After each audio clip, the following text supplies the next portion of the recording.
परीक्षित महाराज युधिष्ठिर महाराज और अन्य 4 पांडव जब द्रौपदी जी के साथ हिमालय की ओर चले, तब उन्होंने परीक्षित महाराज को जो है वो राज शासन दे दिया और कहा कि कृपाचार्य जी आप इनको जो है वो राज शासन दे दीजिए। और ये जो युधिष्ठिर महाराज का राज शासन था, जिस राज शासन को भगवान श्री कृष्ण के द्वारा 3 बड़े महान राजसूय यज्ञ कर कर जो अद्भुत राज प्राप्त किया था, युधिष्ठिर महाराज का वो राज था जिसमें सारे के सारे ब्रह्मांड के भारतवर्ष के जितने राजा थे उनके मुकुट जो है वो नतमस्तक होते थे। युधिष्ठिर महाराज के उस साम्राज्य के राज शासन में वो राज शासन परीक्षित महाराज को प्राप्त हुआ था। तो महाराज परीक्षित ने जो है मथुरा मंडल जो है उनका जो राज्यभार है ब्रजराज पद पर घोषित किया वज्रनाभ जी को, भगवान श्री कृष्ण के पड़पौत्र को वज्रनाभ जी को ब्रजराज पद पर इस मथुरा नगरी का जो है राजा बनाया। और फिर अपने ही साथ वज्रनाभ जी के साथ ही परीक्षित महाराज जो है उनको राज का सारा जो है संचालन समझाने के लिए इस ब्रज भूमि में जब प्रवेश करते हैं तो देखते हैं कि यहाँ इस ब्रज भूमि में कोई प्रजा नहीं है। वज्रनाभ जी से कहते हैं कि वज्रनाभ जी ये आपका जो है राज शासन का पूरा क्षेत्र है, आप यहाँ बैठकर राज शासन कीजिए। वज्रनाभ जी कहते हैं कि आप बताइए काका मैं राज शासन भी तो करूं, किस पर करूं? अरे राज शासन तो प्रजा पर किया जाता है, यहाँ तो कोई प्रजा मुझे दिख नहीं रही है।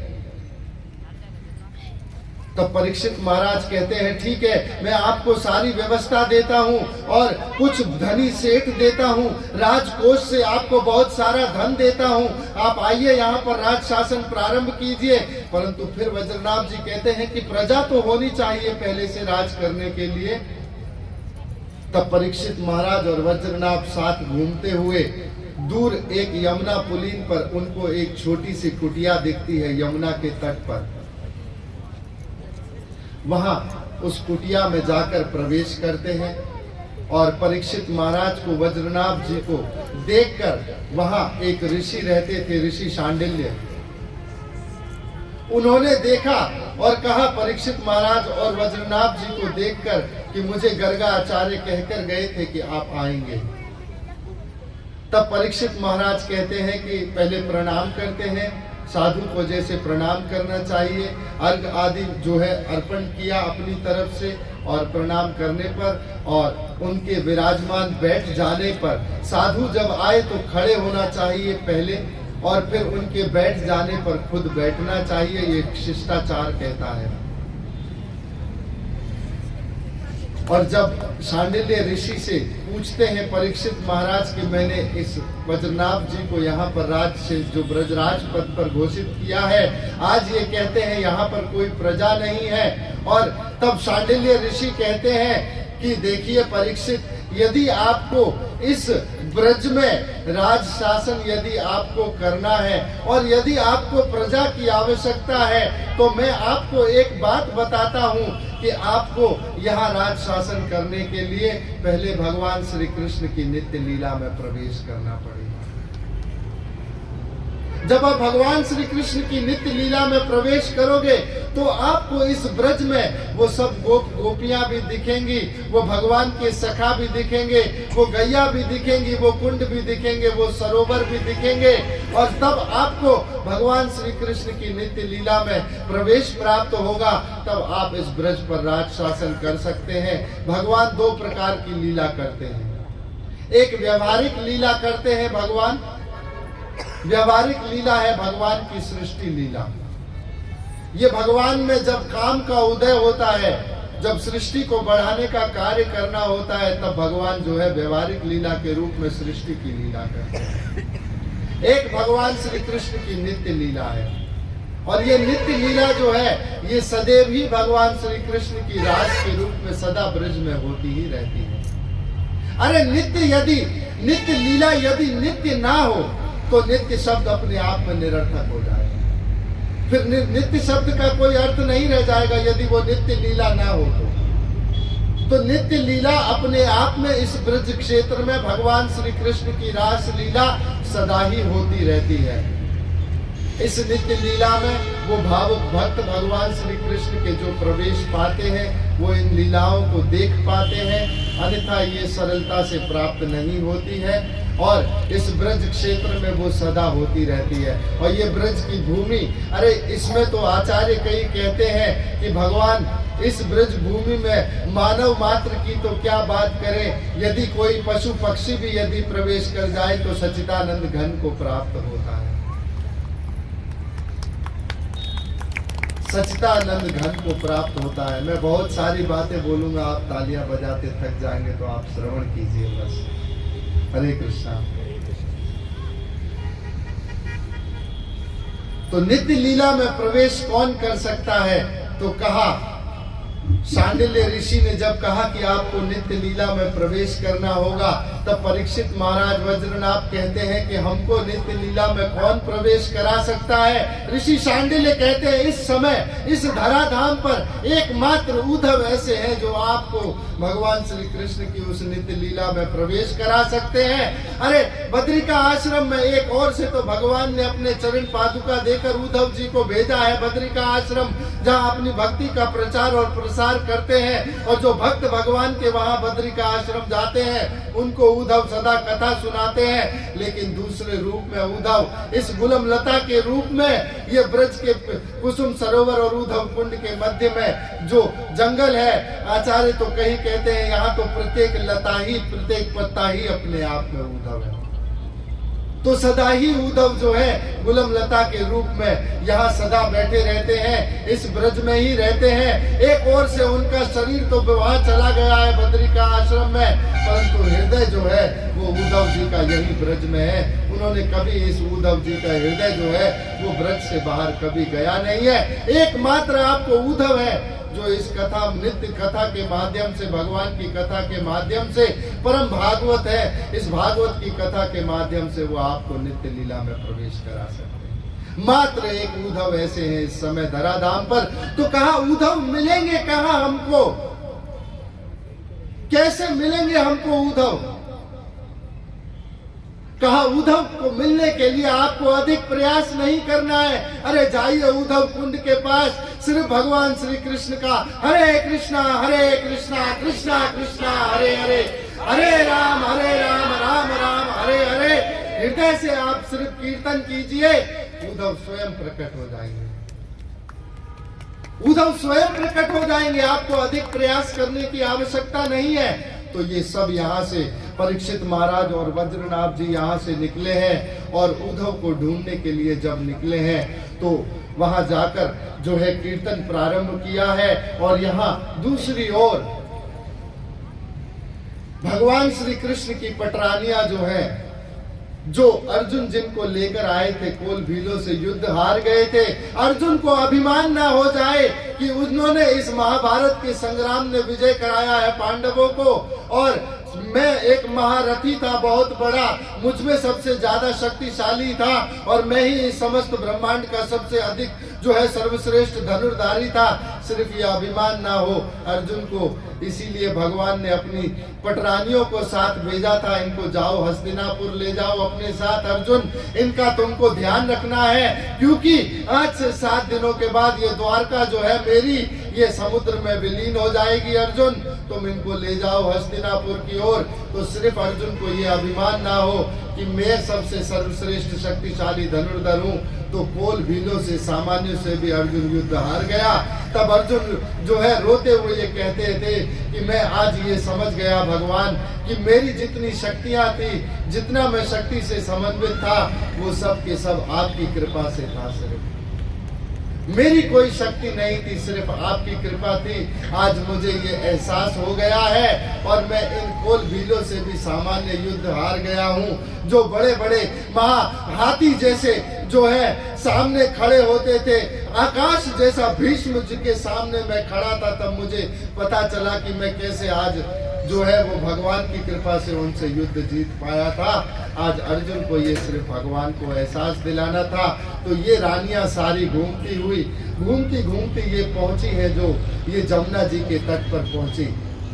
कालिंदी को देखा इन्होंने, कालिंदी भगवान की अष्ट पटरानियों में एक पटरानी है, चौथा विवाह भगवान ने कालिंदी से किया है।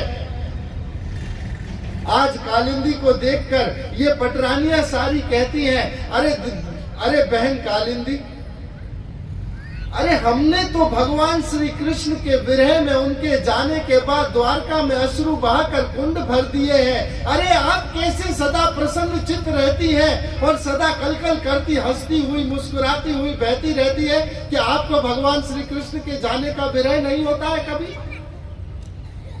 आपको भगवान श्री कृष्ण की याद नहीं सताती है? कभी क्यों आप सदा मुस्कुराती रहती हैं?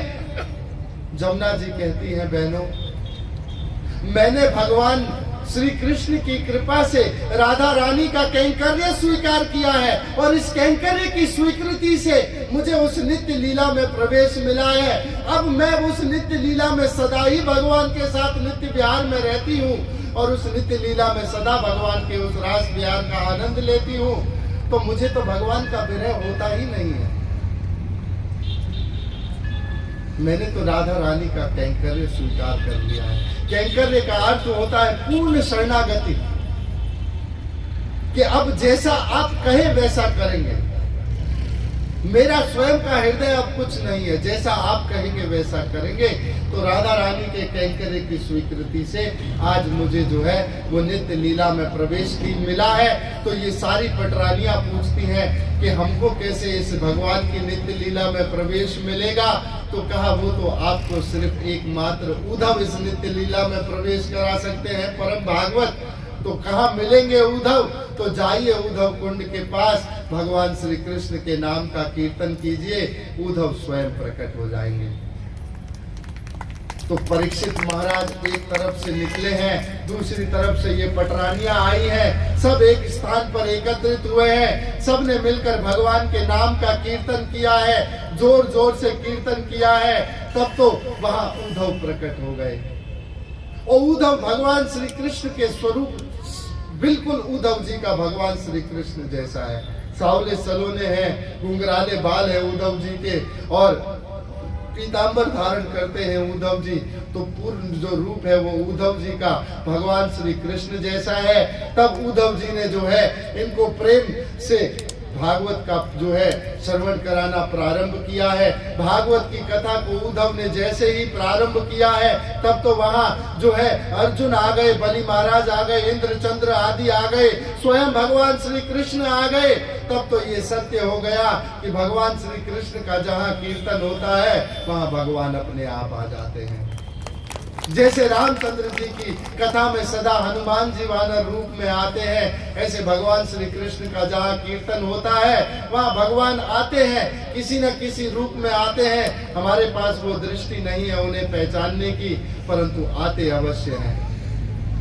तो आज उद्धव जी के भागवत की कथा को प्रारंभ करते ही आज ये सारी जो है पटरानियां और भगवान से इनको दर्शन प्राप्त हुए हैं। जैसे एक सरोवर है बिंदु सरोवर गुजरात में।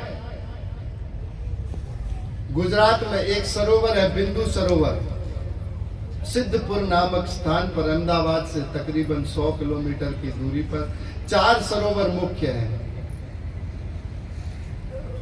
एक नारायण सरोवर कच्छ में, एक पंपा सरोवर साउथ में किष्किंधा में, एक बिंदु सरोवर और एक मान सरोवर।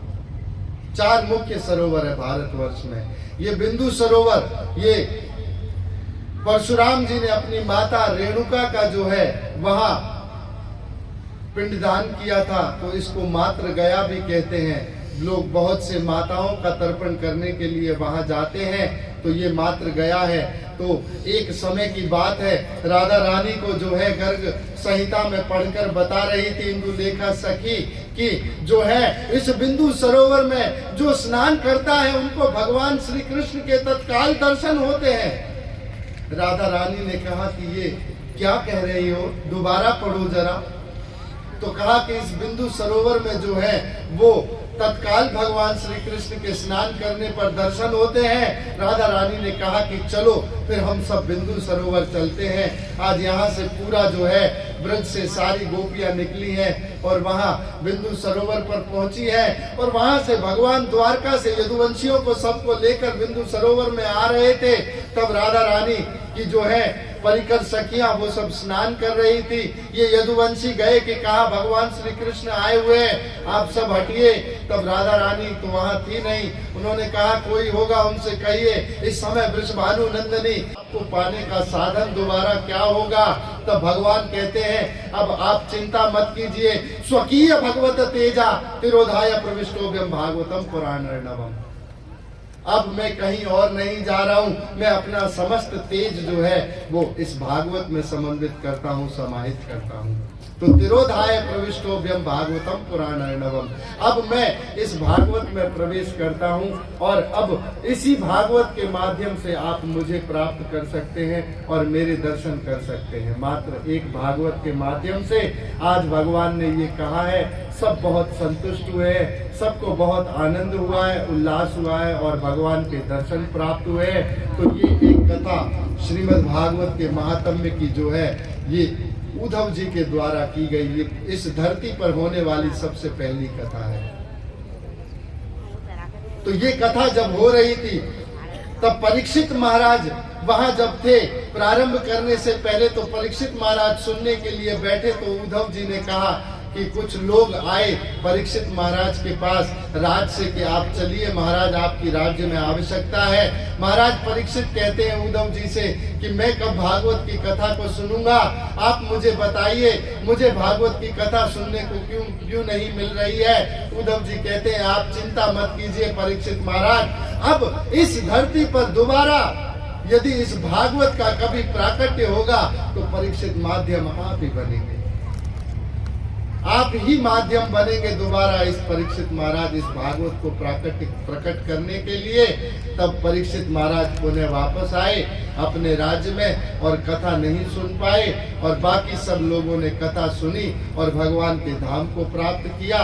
इस तरह से जो है महात्म्य की एक कथा का ये वर्णन। फिर पद्म पुराण की स्कंद पुराण के 4 अध्यायों में वर्णन आता है इस कथा का। फिर पद्म पुराण के अंतर्गत श्रीमद् भागवत की कथा का वर्णन जो है वो नारद जी के माध्यम से है।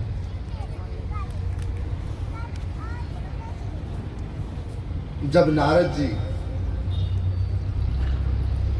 बहुत से वर्षों का भ्रमण कर भारतवर्ष में आए नारद जी, तो नारद जी ने सब जगह दर्शन किया। पहले गंगा गए, गया गए, काशी गए और प्रयाग गए, सेतुबंध गए, त्रिवेंद्रम गए, बहुत सी जगहों में जो है जितने के सारे तीर्थ स्थल है उन सब का नारद जी ने भ्रमण किया। और सबका भ्रमण करने पर नारद जी ने देखा कि यहाँ कहीं भी जो है वो सुख नहीं है, सब लोग रजोगुण से प्रभावित है, हर जगह एक दूसरे को लूटने की प्रवृत्ति है, एक दूसरे से छीनने की प्रवृत्ति है। पंडित के रूप में सब जो है वो लूटते जा रहे हैं सबको। कहीं भी इन तीर्थ स्थानों में जो है वो भगवान की कथाओं का श्रवण नहीं हो रहा है, भगवान की कथाओं का विस्तार नहीं हो रहा है, ना ही जो है भगवत भक्तों की जो है महिमा गाई जा रही है। तो नारद जी को बहुत दुख हुआ और इस वेदना की अवस्था में नारद जी जो है वो घूमते हुए वृंदावन में आए।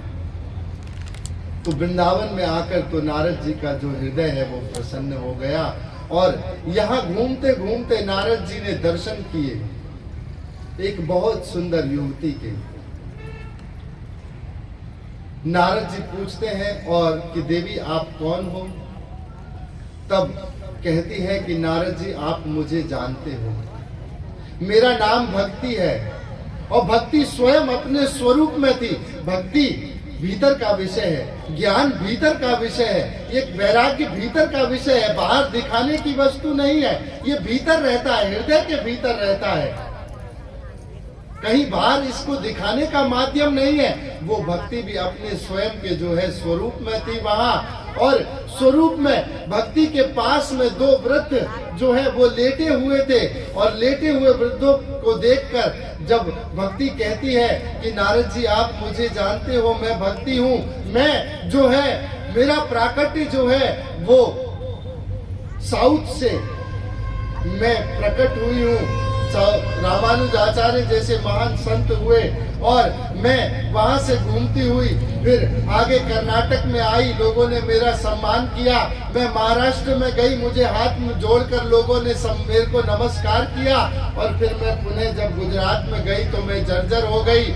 तो मैं तो पुनः वृंदावन में आई, मुझे तो तरुणी हो गई मैं पुनः। लेकिन वृंदावन में आकर ये मेरे जो दो पुत्र आप देख रहे हो नारद जी, ये ज्ञान और वैराग्य है। वृंदावन में तो वैसे भी ज्ञान और वैराग्य का कोई कार्य नहीं है और ज्ञान और वैराग्य तो भक्ति के फल हैं। भक्ति करने से ज्ञान और वैराग्य तो स्वतः ही भीतर आ जाते हैं।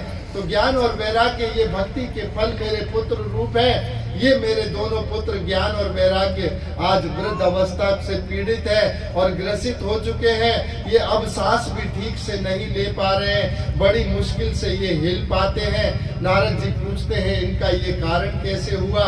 कहा कि मैं तो जानती नहीं, मैं तो सब जगह घूमी, परंतु नारद जी ये वृंदावन में जहाँ भक्ति का सबसे अधिक सम्मान है, ज्ञान और वैराग्य का यहाँ कोई सम्मान नहीं है। तो आज ये दोनों वृद्ध यहाँ पर हो चुके हैं। हम तो कभी कभी कहते हैं ज्ञान वैराग्य और कार्य, इन तीनों का कार्य अब खत्म हो चुका है वृंदावन में। तो तब भक्ति कहती है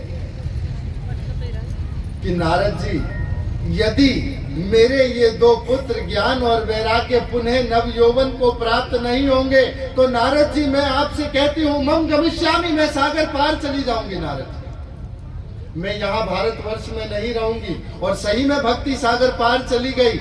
ये प्रभुपाद जी वहां जाकर इस भक्ति को पुनः अंग्रेजों के माध्यम से पुनः इस भक्ति को वापस लेकर आए। ये प्रभुपाद जी की कृपा से हुआ। तो इसी भक्ति को पुनः ये सागर पार चली गई थी, इनको पुनः वापस लेकर आए। प्रभुपाद जी की प्रेरणा से वो हुआ है। आज नारद जी कहते हैं कि भक्ति यदि मैं भगवान नारायण का परम दास नहीं हूँ तो मैं आपको ये वचन देता हूँ कि मैं आपके दोनों पुत्रों को जो है वो पुनः नवयौवन को प्राप्त कराऊंगा। परंतु फिर नारद जी कहते हैं भक्ति आपके ये दो पुत्र ऐसे वृद्ध हुए कैसे? अरे भक्ति आपको तो भगवान ने मुक्ति दासी के रूप में दे दी है और आप जिसके हृदय में चाहे वो लोग से गोविंद को लाकर विराजमान कर सकती हैं। आपकी ये आप इनको स्वयं क्यों नहीं नवयौवन दे पाई? तब भक्ति कहती है मैंने बहुत प्रयास किया परंतु ये यहाँ बिल्कुल हिल नहीं रहे हैं। नारद जी ने कहा कि हरेर दासो, मैं भगवान नारायण का परम दास नहीं हूँ यदि मैंने इनको नवयौवन नहीं प्राप्त कराया। नारद जी ने गीता सुनाई, वेद सुनाई, उपनिषद सुनाए, गीत सबका और वेदों का पाठ सुनाया, परंतु थोड़ा सा हिले फिर पुनः जो है वो जर्जर अवस्था में चले गए। तब तो नारद जी को बहुत चिंता हुई और नारद जी सीधे चले गए बद्री का आश्रम में और नर और नारायण जो उनके गुरुदेव हैं उनसे कहते हैं कि भगवान, मैंने बहुत प्रयास किया भक्ति के पुत्र ज्ञान और वैराग्य को पुनः नवयौवन होने का, अब वो मृत्यु को प्राप्त हो रहे हैं। भगवान ने कहा नारद जी आप जाइए, संतों से मार्ग मिलेगा। नारद जी ने पहले भी ध्यान कर कर देखा, आकाशवाणी हुई, नारद जी से कहा कि सत्कर्म करो नारद। तो नारद जी ने बहुत से भ्रमण किए वर्षों के, भारत के तीर्थों के, सबसे पूछा सत्कर्म क्या होता है, सत्कर्म क्या होता है, परंतु किसी ने बताया नहीं सत्कर्म क्या होता है। तब फिर नारद जी बद्री का आश्रम गए और भगवान ने कहा कि संतों से तुम्हें मार्ग मिलेगा नारद। अभी थोड़ी दूर नीचे आए थे नारद जी तो उनको सनक आदि ऋषि मिल गए वहां। ये सनक आदि ऋषि नारद जी के भाई भी हैं बड़े, सनक, सनंदन, सनत कुमार, सनातन, ये चारों भाई जो ब्रह्मा जी ने जो है मानसिक रूप से प्रकट किए हैं। सबसे पहली सृष्टि में सबसे पहले भगवान के जो अवतार हैं वो सनत कुमार है, सनकादि ऋषि है। आज ये सनकादि ऋषि नारद जी से कहते हैं अरे नारद जी आप क्यों ऐसे, आप ऐसे दिख रहे हैं गतवित चित्त व्यक्ति की तरह, आप ऐसे क्यों हैं? अरे नारद जी दुख जिसे देखकर स्वयं मुस्कुराने लगता है, अरे कष्ट जिसे देखकर स्वयं जो है वो आनंदित होने लगते हैं, आप क्यों इस गतवित चित्त व्यक्ति की तरह यहाँ जो है वेदना में घूम रहे हैं? नारद जी कहते हैं कि आपको मैं क्या बताऊं सनकादि ऋषियों, मेरे इस दुख का कारण है मैं वृंदावन में भक्ति से मिला, वो तो तरुणी थी परंतु उनके पुत्र ज्ञान और वैराग्य दोनों दुखी थे और वृद्ध अवस्था को प्राप्त हो चुके थे और मैं उनको वचन देकर आया हूं कि आपको तो जो है वो नवयौवन को प्राप्त कराऊंगा, पर और मुझे भक्ति ने कहा है मैं ऐसा नहीं कर पाया तो वो दो सागर पार चली जाएंगी। सनकादि ऋषि कहते हैं नारद जी कहते मैंने सब कुछ सुनाया उनको, वेद सुनाए, गीता पाठ सुनाया, उपनिषदों के मंत्र सुनाए, परंतु वो उठे नहीं। भगवान का कीर्तन सुनाया फिर भी नहीं उठे वो। सनकादि ऋषि कहते हैं नारद जी आप तो सब जानते हैं, आपने उनको भागवत क्यों नहीं सुनाई? अरे आपको तो स्वयं ब्रह्मा जी ने चतुर्श्लोकी रूप में भागवत दी है और आपने तो स्वयं इसी भागवत को आप कैसे भूल गए? अरे जब अज्ञान के सागर में गोते लगा रहे व्यास देव जी, जो अज्ञान मुह्यंती सागर है, अपने अज्ञान में डूबते हुए जो व्यास देव जी जब डूब रहे थे तब आपने खुद चतुर्श्लोकी समन्वितम, आपने चतुर्श्लोकी भागवत उनको दी थी, आप स्वयं क्यों भूल गए उसको? आप उस भागवत को कैसे भूल गए? तो नारद जी पूछते हैं कि वेद पाठों में, उपनिषदों में, गीता में और इनमें, भागवत में और इनमें अंतर क्या है? सनकादि ऋषि कहते हैं जैसे दूध में घी होता है परंतु उसको प्रयास कर कर पहले जमाया जाता है, दही बनाया जाता है, दही से मट्ठा बनेगा और मट्ठे से फिर छाछ और फिर छाछ से ऊपर मक्खन निकाल कर फिर घी निकाला जाता है। तो एक प्रक्रिया के द्वारा इसको निकाला जाता है। तो दूध में घी तो होता है परंतु उसकी एक प्रक्रिया है उसको निभाने की। जैसे आम के पेड़ पूरे में रस तो होता है परंतु जब तक वो पूर्ण तैयार होकर आम का फल के रूप में तैयार नहीं होता तब तक उस रस आस्वादनीय नहीं होता है, उसका रसास्वादन नहीं किया जा सकता है। तो जो वो रस है, तो इसी तरह से ये जो वेद है जिनको आप पढ़ा रहे हो ये तो कल्प रूपी वृक्ष है। निगम कल्पत्रौ गलितम फलम सुख मुखाद अमृतम द्रव्य संयुतम पिबत भागवतम रसमालय मुहुरो रसिका भुविभाव। ये वेद सारे के सारे जो है ये तो कल्प रूपी एक वृक्ष है परंतु इनका जो पका हुआ फल है नारद जी, जो आम का पका हुआ फल है वो है श्रीमद् भागवत। तो श्रीमद् भागवत को नारद जी आप सुनिए अथवा सुनाइए। इस भागवत के सुनने से आप कल्याण होगा और वो दोनों जो पुत्र हैं ज्ञान और वैराग्य, ये दोनों को जो है वो नवयौवन पुनः प्राप्त होगा। तब तो नारद जी कहते हैं इस भागवत में इतनी समस्त शक्तियां कहां से आ गई? ये सब अन्य धर्मा तिरस्कृत्यम पुरस्कृत्यम, ये सारे धर्मों को तिरस्कृत करने वाली इतनी शक्ति भागवत में आई कहां से? तो आप सबको बताया हमने कि भगवान ने जब इस भागवत में जाने से पहले कहा था तिरुधाय प्रविष्टोभ्यम भागवतम पुराणो,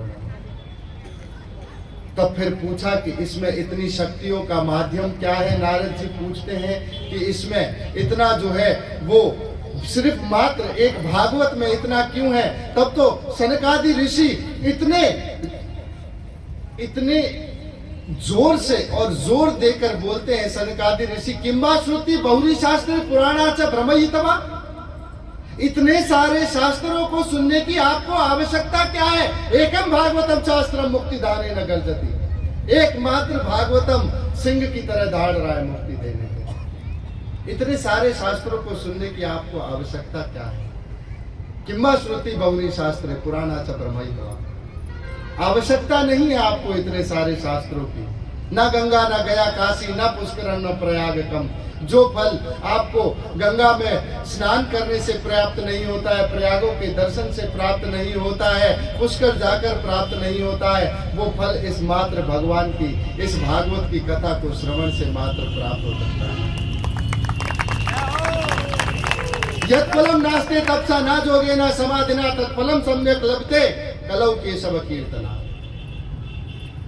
यत् फलम नास्ते तपसा, जो फल आपको तपस्या से प्राप्त नहीं हो सकता है, ना जोगे ना समाधिना, ना किसी समाधि से प्राप्त हो सकता है, ना किसी योग से प्राप्त हो सकता है, तत्फलम लभते सम्यक, वो एकमात्र फल जो सम्यक रूप से प्राप्त हो सकता है वो कलौ केशव कीर्तनात्, इस कली काल में भगवान श्री कृष्ण के कीर्तन से प्राप्त हो सकता है।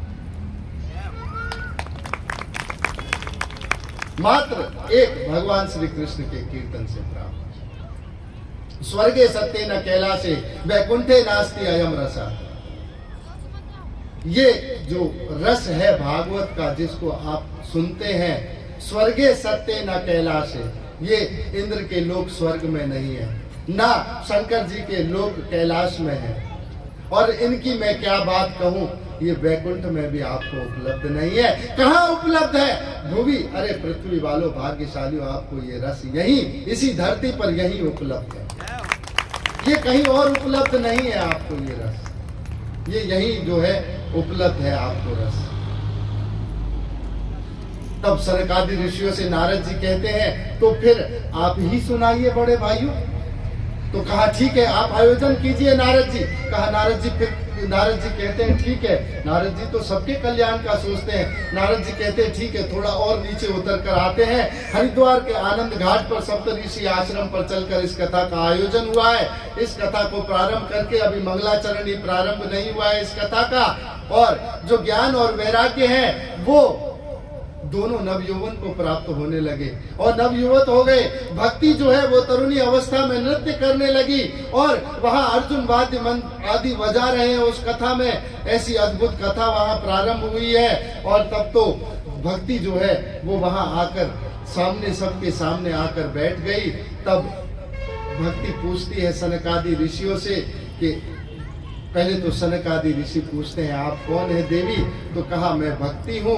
भक्ति कहती है आप मुझे बताइए कि मेरा बैठने का स्थान कहाँ है। तब सनकादि ऋषि कहते हैं अरे ये जो भगवान श्री कृष्ण की कथाओं को गाते रहते हैं सदा, इनके आप हृदय में विराजमान हो जाइए, आप इनके हृदय में विराजमान हो जाइए। भक्ति, आज भक्ति हृदय में विराजमान हुई है, और जो है ज्ञान और वैराग्य को पुनः जो नवयौवन प्राप्त हुआ है, तो इसका मतलब है इस भागवत में ज्ञान और वैराग्य भी परिपूर्ण है। ज्ञान भी है और वैराग्य भी है। तो इस तरह से ये श्रीमद् भागवत की महात्म्य की दूसरी कथा है। इसलिए श्रोता बनना मुख्य है कि श्रोता कितना अच्छा होना चाहिए। श्रीमद् भागवत के 4 प्रकार के मुख्य श्रोता होते हैं। मुख्य अर्थात अच्छे श्रोता।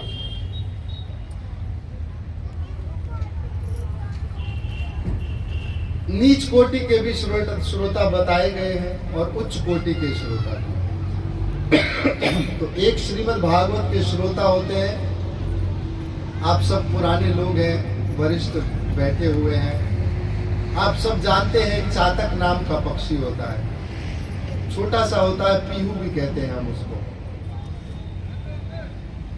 उसकी विशेषता ये होती है उस पक्षी की कि स्वाति नक्षत्र में होने वाली पहली बारिश का ही सिर्फ वो जल पीता है, उसके अतिरिक्त कोई भी जल दे दो उसको नहीं पिएगा, चाहे गंगा का ही जल दे दो। सिर्फ स्वाति नक्षत्र में होने वाली पहली बारिश का जल पीता, प्यासा भी मर जाएगा तो भी जल नहीं पिएगा। ये ऐसे लोग होते हैं, ऐसे श्रोता होते हैं जो इस श्रीमद् भागवत की कथा में जो भगवान श्री कृष्ण के रस से संबंधित सिर्फ कथा है, सिर्फ वही श्रवण करते हैं, सिर्फ रस भगवान श्री कृष्ण की कथाओं। दूसरे श्रोता होते हैं, इनको कहते हैं हंस श्रोता। हंस श्रोता कैसे होते हैं? हंस की क्या विशेषता होती है? हंस को दूध अगर दे दिया जाए, या हमारे बैठे हुए हैं दूध देने वाले हमारे यादव जी, तो दूध में पानी तो मिलता ही है थोड़ा, वैसे भी पानी होता ही है ना दूध में, बिना पानी के दूध कैसे बनेगा? तो हंस की विशेषता होती है कि वो दूध पी जाएगा पूरा का पूरा, पानी छोड़ देगा, तो दूध और नीर को अलग अलग कर देता है हंस। तो ये वो श्रोता होते हैं जो संसारिक सारे विषय भागवत की कथाओं से बाहर निकाल कर फेंक देते हैं और सिर्फ भागवत की कथा से संबंधित जो विषय है उनके विषय में सुनते हैं। एक श्रीमद् भागवत के श्रोता होते हैं, वो शुक रूप में होते हैं, इस श्रीमद् भागवत की कथा को सुनते हैं और सुनकर आगे जाकर दूसरों को तोते के रूप में सदा सुनाते हैं। सिर्फ भगवान श्री कृष्ण की कथाओं को सुनते हैं और फिर आगे सुनाते रहते हैं। एक श्रोता होते हैं मत्स्य रूप के, मछली के जैसे श्रोता होते हैं। ये श्रोता कैसे होते हैं? जैसे मछली बिना जल के मर जाएगी, ऐसे ही ये सदा ही इस भागवत में स्वयं को भागवत की कथा में डुबाए रखते हैं, तो सदा इसी भागवत का श्रवण करते रहते हैं। और यदि इनको भागवत की कथा से बाहर ले जाओ तो जैसे इनके प्राण ही निकल गए ऐसे। फिर नीच कोटि के श्रोता भी बताए गए हैं। एक श्रोता होते हैं जो सुनते हैं, एक श्रोता होते हैं कि वक्ता क्या बोल रहा है, कैसा बोल रहा है, क्या पहन कर आया है, इसके ऊपर आकलन करते हैं। और एक तो सोता होते हैं, वो सो जाते हैं। तो ये कुछ नीच कोटि के श्रोताओं का वर्णन है। एक बार एक कथावाचक बहुत सी कथाएं की उसने, और कथाएं बहुत सारी कर ली, परंतु जब समय समाप्त हुआ तो ऊपर पहुंचा वैकुंठ के गेट पर, 6 दरवाजे पार कर लिए, 7वें दरवाजे पर जो है खड़े हुए द्वारपालों ने रोका और कहा कि आप अंदर नहीं जा सकते। तो कहा मैंने आजीवन भागवत की कथा की है, लोगों को भगवान की कथाएं सुनाई है मैंने सदा, मैं क्यों नहीं भीतर जा सकता? कहा देखते हैं, चिट्ठी देखते हैं, चित्रगुप्त के द्वारा आई हुई, कहते हैं नहीं लिखा हुआ है आप जा नहीं सकते। ये तो अन्याय है, मैं नहीं जा सकता हूं, आजीवन मैंने भागवत की कथा किया है, तब भी मैं वैकुंठ में प्रवेश का अधिकारी नहीं हूं। बैठ गया वहीं पर। इतनी देर में एक और व्यक्ति आया, ढीले ढाले से कपड़े पहने हुए, पैंट शर्ट पहने हुए, बाल बिखरे हुए, और सीधा गया, वैकुंठ के दरवाजे खुले उसके लिए और सीधा वैकुंठ में प्रवेश कर गया। ये तो खड़ा हुआ और जोर से चिल्लाया अन्याय है, ये तो साफ साफ मेरे सामने दिख रहा है अन्याय है, ये जो सामने दिख रहा है ये ऐसा सामान्य से दिखने वाला इस वैकुंठ में जाने का अधिकारी हो सकता है? मैंने आजीवन भागवत की कथा की है, मैं वैकुंठ में जाने का अधिकारी नहीं हूं। ऐसा क्या हम दोनों में जो है एक दूसरे में भेद है, आप जरा हमको बताइए। कहा ठीक है देख लेते हैं। तो देखा गया और बोला कि ये मध्य प्रदेश रोडवेज का ड्राइवर था। ये जब बस चलाता था तो इतनी रफ बस चलाता था कि बैठे हुए जितने यात्री होते थे, हे राम हरे कृष्णा हरे राम कर कर बिताते थे। अरे महाराज तेरी कथा में तो सब सोने आते। तो आपसे बहुत ज्यादा लोगों को इसने भगवान का नाम जपवाया है और बड़े हृदय से जपवाया है। तो हमारे लिए भी कभी वैकुंठ का ऐसा बात हो तो आप सोइएगा नहीं, नहीं तो हमारे लिए भी दरवाजा बंद हो जाएगा।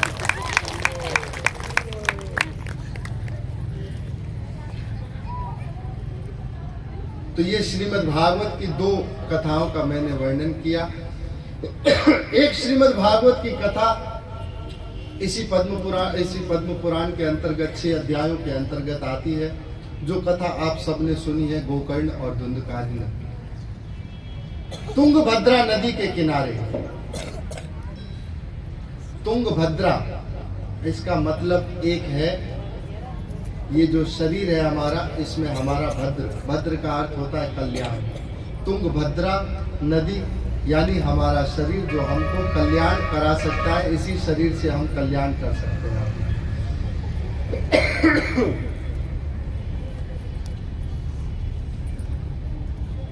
तो तुंगभद्रा नदी के किनारे एक ब्राह्मण रहते थे। अच्छे ब्राह्मण थे, परंतु संतान कोई थी नहीं। कुछ ऋषियों ने देखा दुखी बैठे हुए हैं, तो कृपा की कि मैंने आपको कहा था मैं इस कथा को बहुत संक्षेप में थोड़े से मैं ही कर दूंगा। तो उनको कृपा करके एक फल दिया। फल ले जाकर उन्होंने अपनी पत्नी को खिलाया। पत्नी का नाम था धुंधली। तो धुंधली का अर्थ हो गया हमारी बुद्धि। तो ये जो है बुद्धि अपनी पत्नी को इन्होंने खिलाया। उन्होंने फल खाया नहीं और गायों के जो अस्तबल था उसमें फेंक दिया। किसी गाय ने उसको खा लिया और उससे समय अनुसार एक, क्योंकि ऋषियों के तेज से प्राप्त फल था, तो एक पुत्र उत्पन्न हुआ। वो हुआ गोकर्ण नाम का। और ये जो है गर्भवती बनकर जो है नाटक कर कर धुंधली रहने लगी। अपनी बहन से इन्होंने, जो गर्भवती थी, उनसे एक पुत्र ले लिया। बाद में समय आने पर उसका नाम हो गया धुंधकारी। तो धुंधकारी अपने कर्मों के अनुसार बहुत दुष्ट था और दुष्ट पुत्र के होने पर आत्मदेव जी तो बहुत दुखी रहते थे। तो आत्मदेव जी से जब गोकर्ण ने कहा कि पिताजी आप तो अब पुत्र मोह छोड़िए और दशम स्कंद का पाठ कीजिए भगवान का, आप जाइए और भगवान के दशम स्कंद का पाठ कर कर अपना कल्याण कीजिए। तो आत्मदेव जी तो आगे चले गए हैं और जो है फिर ये धुंधकारी ने बहुत सताया, अपनी माता को भी सताया और 5 वैश्याओं से भी विवाह किया। हम सब भी ये 5 जो वैश्याएं हैं इनसे विवाह कर कर बैठे ही होते हैं सदा। काम क्रोध मोह मय मद मत्सर आदि जो है, इन सब से हमारा भी वही जीवन है। तो आत्मदेव अर्थात आत्मा, तुंगभद्रा ये शरीर जिसमें हम अपना कल्याण कर सकते हैं, और बुद्धि से तदात्मय कर लेने पर धुंधकारी जैसा दुष्ट जीवन हम जीते हैं। तो इस तरह से धुंधकारी हुआ। फिर समय के साथ जो है माता जो है उन्होंने तो कुएं में कूद कर अपनी जान दे दी, क्योंकि बहुत धन आदि छीन कर ले जाता था माता से। और 5 वैश्याएं जो थी ये धन आदि चोरी करने लगा था। इन्होंने वैश्याओं ने सोचा कि हमारा जो है कभी पकड़े गए तो समस्या होगी, हमें भी जो है अपराध न होने पर भी हमें इस धन का तो हम जो है वो भाग तो हम लेते ही हैं, तो राजा के द्वारा दंड ना दिया जाए। तो इस तरह से इन्होंने भी जो है इस धुंधकारी को जो गड्ढा खोदकर एक उसमें गाड़ दिया और आग लगा दी। ये धुंधकारी मरकर आगे प्रेत हो गया और प्रेत हो जाने पर फिर पुनः इसका तो गोकर्ण जी ने जाकर गया में तर्पण भी किया, परंतु वापस जब आए तो इनको कभी हाथी दिख रहा था गोकर्ण जी को, कभी चींटी दिख रही थी, कभी गधा दिख रहा था। ध्यान कर कर देखा तो कहा कि मैं आपका भाई धुंधकारी हूँ और मैंने बहुत प्रयास किया। ठीक, आपने तो मेरे लिए बहुत प्रयास किया कि आपने जाकर मेरा तर्पण भी किया, परंतु मेरा जो पाप है वो गया, मैं जाकर तर्पण से जो है मेरी प्रेत योनि छूटी नहीं। तो आप सहायता कीजिए, मुझे इस प्रेत योनि से मुक्त कीजिए। आज जो है गोकर्ण जी ने ध्यान करना प्रारंभ किया है और ध्यान कर कर गोकर्ण जी ने सूर्य नारायण से जब ध्यान किया है तो सूर्य नारायण ने कहा है कि आप जो है गोकर्ण जी भागवत का जो है साप्ताहिक रूप से जो है अनुष्ठान कर कर पाठ कीजिए, उससे इसका कल्याण होगा। तो जिसको भी ज्ञान प्राप्त करना होता है वो भगवान सूर्य के पास जाता है, सूर्य नारायण के पास जाता है। हनुमान जी ने जब ज्ञान प्राप्त करना था हनुमान जी को, तो सूर्य नारायण के पास गए और कहा मुझे ज्ञान प्राप्त करना है। सूर्य नारायण कहते हैं हनुमान जी बिल्कुल मैं आपको ज्ञान दूंगा, परंतु मेरे इस रथ पर 70,000 वालकल्य ऋषि सदा ही मेरा गुणगान करते हुए चलते रहते हैं और ये घोड़े सदा जो है ऐसी गति से दौड़ते हैं, आप कैसे यहाँ बैठेंगे? ये 70,000 वालकल्य ऋषि बैठे हुए हैं, यहाँ तो हनुमान जी तत्काल में भी सीट नहीं है, आप कहाँ बैठेंगे? तो हनुमान जी कहते हैं कोई बात नहीं, मैं आगे आपके चल चल कर ज्ञान प्राप्त करूंगा घोड़ों के। सूर्य नारायण कहते हैं तो क्या मुझे हनुमान जी पीठ दिखाकर ज्ञान प्राप्त करोगे? हनुमान जी कहते हैं नहीं, मैं उल्टे पांव दौड़कर ज्ञान प्राप्त करूंगा। तो 1 साल पर्यंत तक पूरा हनुमान जी दौड़े हैं उल्टे पांव और सूर्य नारायण से ज्ञान प्राप्त कर कर आए। और गुरु दक्षिणा के रूप में सूर्य नारायण ने कहा है मेरा पुत्र है सुग्रीव, हनुमान तुम उसका साथ कभी मत छोड़ना। तो हनुमान जी ने कभी सुग्रीव का साथ नहीं छोड़ा। ये गुरु दक्षिणा के रूप में लेकर आए हैं। वो ये राम कथा होती तो हम जरूर सुग्रीव और इनकी जन्म की कथा का हम वर्णन करते। बाली जी के, बाली इंद्र से उत्पन्न है, सुग्रीव जी जो है वो सूर्य नारायण से उत्पन्न है। सूर्य के सारथी हैं अरुण, रथ चलाते हैं जो सारथी अरुण है। तो अनुसुईया देवी के अंतर्गत जब 7 दिनों तक सूर्य नहीं उगा था,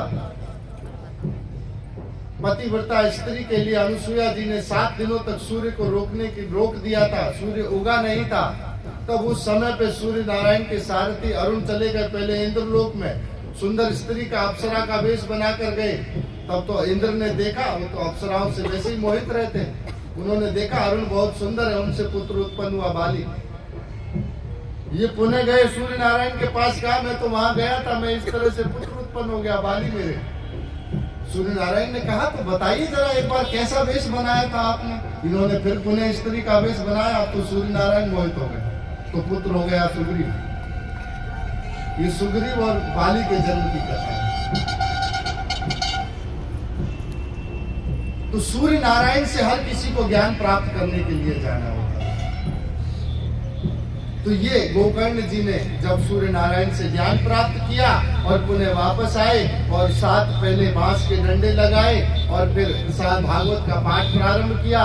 पहले दिन पहला डंडा गिरा, दूसरे दिन दूसरा, इसी तरह जो है क्रम के अनुसार 7 डंडे समाप्त हुए और फिर प्रेत योनि से सीधा दिव्य रूप में, देव रूप में वहां जो है धुंधकारी बाहर आया और धुंधकारी बाहर आकर प्रणाम करता है। वैकुंठ से विमान आया नीचे, धुंधकारी को ले जाने लगा। गोकर्ण ने कहा रुको, भागवत की कथा तो सबने सुनी है, परंतु विमान सिर्फ धुंधकारी के लिए ही क्यों आया है? कहा कि धुंधकारी ने जो है वो बहुत चित्त जो अपना है वो पूरा भागवत में लगाकर उसको सुनी है और दूसरे लोगों ने तन्मयता के साथ इस भागवत को सुना नहीं है। तो गोकर्ण जी ने पुनः दोबारा भागवत का आयोजन किया है और फिर सभी सुनने वालों को वैकुंठ गमन किया है। तो ये भागवत की जो ये कथा है धुंधकारी की, इसका एक ही उद्देश्य है कि ये भागवत आपको प्रेत योनि से भी तारने का सामर्थ्य रखती है। तो सामान्य जीवन में यदि हम तर जाएं तो कोई बहुत बड़ी उपलब्धि नहीं है। प्रेत योनि से भी तारने का सामर्थ्य ये भागवत रखते हैं।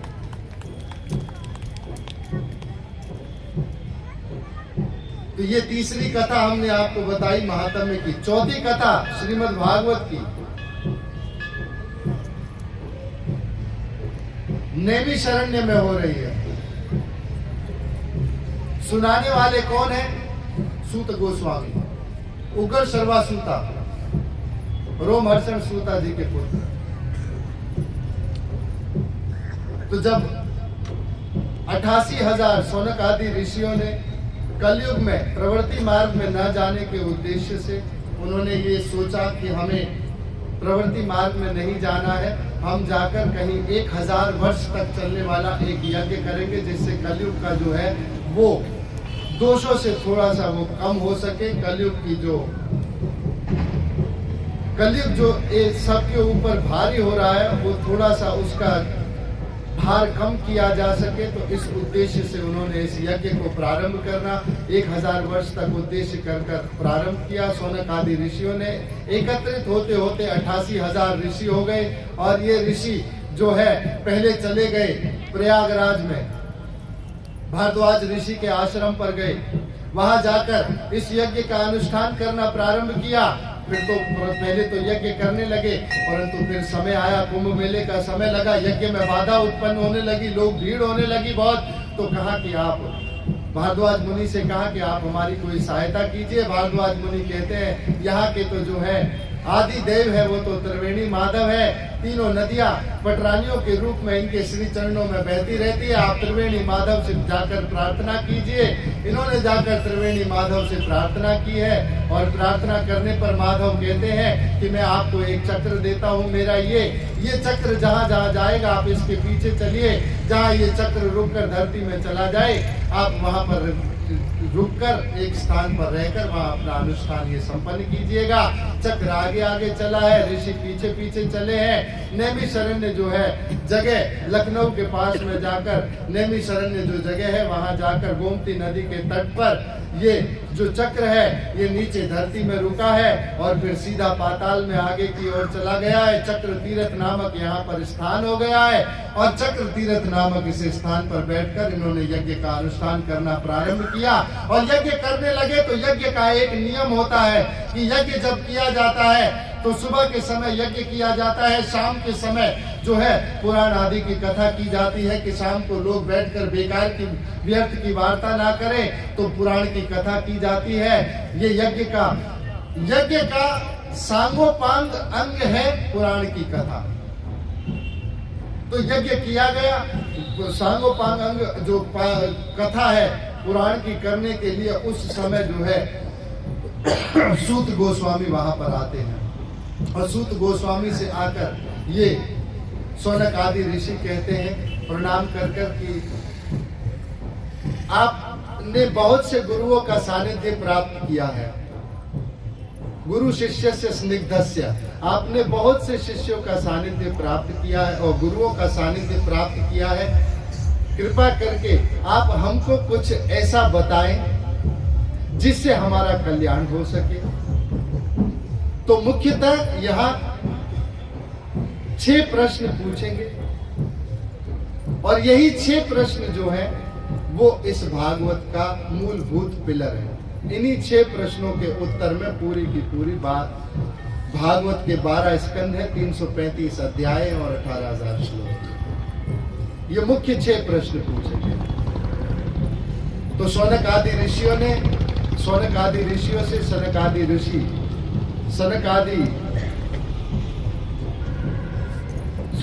ऋषियों से जब सूत गोस्वामी ने कहा है मैं आपको अवश्य पुराण की कथा सुनाऊंगा और आपको मैं भागवत की कथा का जो है वो श्रवण कराऊंगा।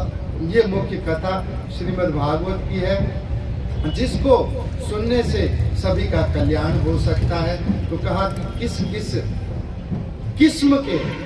किस तरह के व्यक्तियों का जो है वो इस भागवत को सुनने से कल्याण हो सकता है।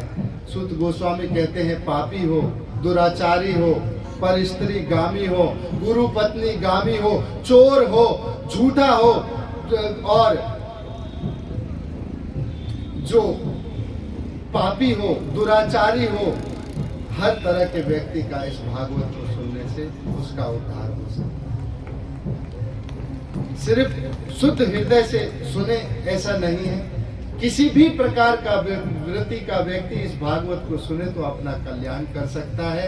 ये भागवत जो है ये भगवान श्री कृष्ण को प्राप्त कराने का साक्षात साधन है। इस भागवत को सुनने से भगवान श्री कृष्ण जो है वो हृदय में आते हैं और शुद्ध हृदय में इस भागवत को सुनने से हृदय शुद्ध होता है और शुद्ध हृदय में भगवान श्री कृष्ण का प्राकट्य होता है। वो इस भागवत के माध्यम से हो सकता है। तब शौनक आदि ऋषियों से इन्होंने पूछा है, शौनक आदि ऋषियों ने पूछा है, 6 प्रश्न मुख्य रूप से पूछे हैं कि सब लोगों का सब समय, क्योंकि पुराण बहुत है, शास्त्र बहुत है, मतांतर बहुत है, सब लोगों का एक ही जो है एकांतिक श्रेय है वो क्या है? तो सूत गोस्वामी कहते हैं सवै पुंसा परोधर्मा यतोर भक्ति अधोक्षजय, कि एकमात्र भगवान श्री कृष्ण की जो है अधोक्षजय, भगवान की इंद्रियों से परे भगवान की भक्ति जो है वो एकमात्र एकांतिक श्रेय है। और वो भक्ति भी अप्रतिहता, वो प्रति बिल्कुल किसी भी कोई भी उसमें मिलावट नहीं होनी चाहिए, ऐसी भक्ति होनी चाहिए, उससे भगवान श्री कृष्ण की प्राप्ति हो सकती है। फिर पूछा है कि हर तरह के लोग हैं, संप्रदाय बहुत है, तो हम लोगों को क्या एकमात्र साधन है जो अपना लेना चाहिए? तो वो साधन क्या होना चाहिए? तो कहा है वासुदेव भक्ति, एकमात्र भगवान श्री कृष्ण वासुदेव की भक्ति ही सभी जो है शास्त्रों का मूलभूत सार है, वो एकमात्र आपको कर लेनी चाहिए। और फिर पूछा है भगवान श्री कृष्ण और बलराम ने कैसे देवकी और वसुदेव के यहाँ पर उनका प्राकट्य हुआ, तो ये तीसरा प्रश्न पूछा है जिसका उत्तर तो 10वें स्कंद में विस्तार से होगा। और फिर पूछा है कि भगवान श्री कृष्ण और बलराम ने इस धराधाम पर अवतार लेकर क्या क्या किया, उनकी भी सारी लीलाओं का वर्णन 10वें स्कंद में होगा विस्तार से, जो 5वें दिन आएगा। फिर पूछा कि भगवान श्री कृष्ण ने अवतार, भगवान श्री कृष्ण और बलराम ने लिया, परंतु उसके अतिरिक्त भी भगवान के और कोई अवतार हैं जो उन्होंने लिए, तो भगवान के पूरे 24 अवतारों का वर्णन है कि भगवान ने पहला अवतार सनक आदि ऋषियों का लिया, उनको ज्ञान देने के लिए भगवान का एक अवतार हंस का अवतार हुआ। फिर भगवान का एक अवतार जो है आगे तीसरे स्कंद में आता है, भगवान का एक अवतार वराह ने अवतार लिया। फिर कपिल मुनि के अवतार का वर्णन है। फिर इसी तरह से आगे भगवान के एक अवतार पृथु का वर्णन है। फिर भगवान के एक अवतार यज्ञ का वर्णन है। इसी तरह से नरसिंह भगवान के अवतार का वर्णन है, वामन भगवान के अवतार का वर्णन है, भगवान कृष्ण का, राम का, इस तरह से 24 अवतारों का पूरा वर्णन है जो विस्तार से आता है प्रथम स्कंद में। तो ये 24 अवतार भगवान के बताए, ये लिए भगवान ने। और फिर छठा प्रश्न पूछा है कि जब भगवान श्री कृष्ण इस धराधाम से चले गए तो धर्म कम शरणम गतः, इस धर्म ने किसकी शरण ली? तो हमने आपको बताया कि धर्म ने जो है वो इस भागवत की शरण ली। तिरोधाय प्रविष्टोभ्यम भागवतम पुराण, इस धर्म ने जो है वो भागवत की शरण ली है। तो ये शौनक आदि ऋषियों से सूत गोस्वामी का संवाद है। तो अब श्रीमद् भागवत को हम प्रारंभ करेंगे। जो श्रीमद् भागवतम, तो पहले एक बार और पूछा था शौनक आदि ऋषियों ने कि ये भागवत कब, कहाँ और किसकी प्रेरणा से प्रकट हुई है। और सुखदेव गोस्वामी जो वृत्त चूड़ामणि है, मुनेन्द्र है, जो एक स्थान पर गोधोवन से भी अधिक 7 मिनट से अधिक समय तक ठहरते नहीं है, उन्होंने कैसे बैठकर 18,000 श्लोकों का पाठ कर लिया। और परीक्षित महाराज एक क्षत्र राजा सप्तद्वीपति पृथ्वी के थे, उन्होंने कैसे सब कुछ त्याग कर राजपाट का, अन्न और जल का भी त्याग कर गंगा जी के तट पर जाकर अन्न और जल का त्याग कर अनशन कर बैठ गए। फिर इनके उत्तर में पूरा विस्तार से वर्णन प्रथम स्कंद में आता है। तो आइए अब हम श्रीमद् भागवत को प्रारंभ करते हैं।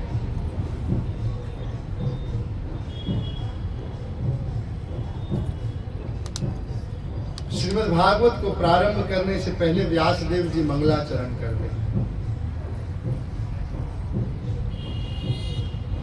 तो आप कभी कृष्णदास कविराज गोस्वामी जी की कृष्ण चैतन्य चरितामृत में देखेंगे तो सनातन पाद गोस्वामी जी को मंगलाचरण के 3 मुख्य उद्देश्य बताए हुए हैं। मंगलाचरण के 3 उद्देश्य होते हैं। मंगलाचरण त्रिविध प्रकार।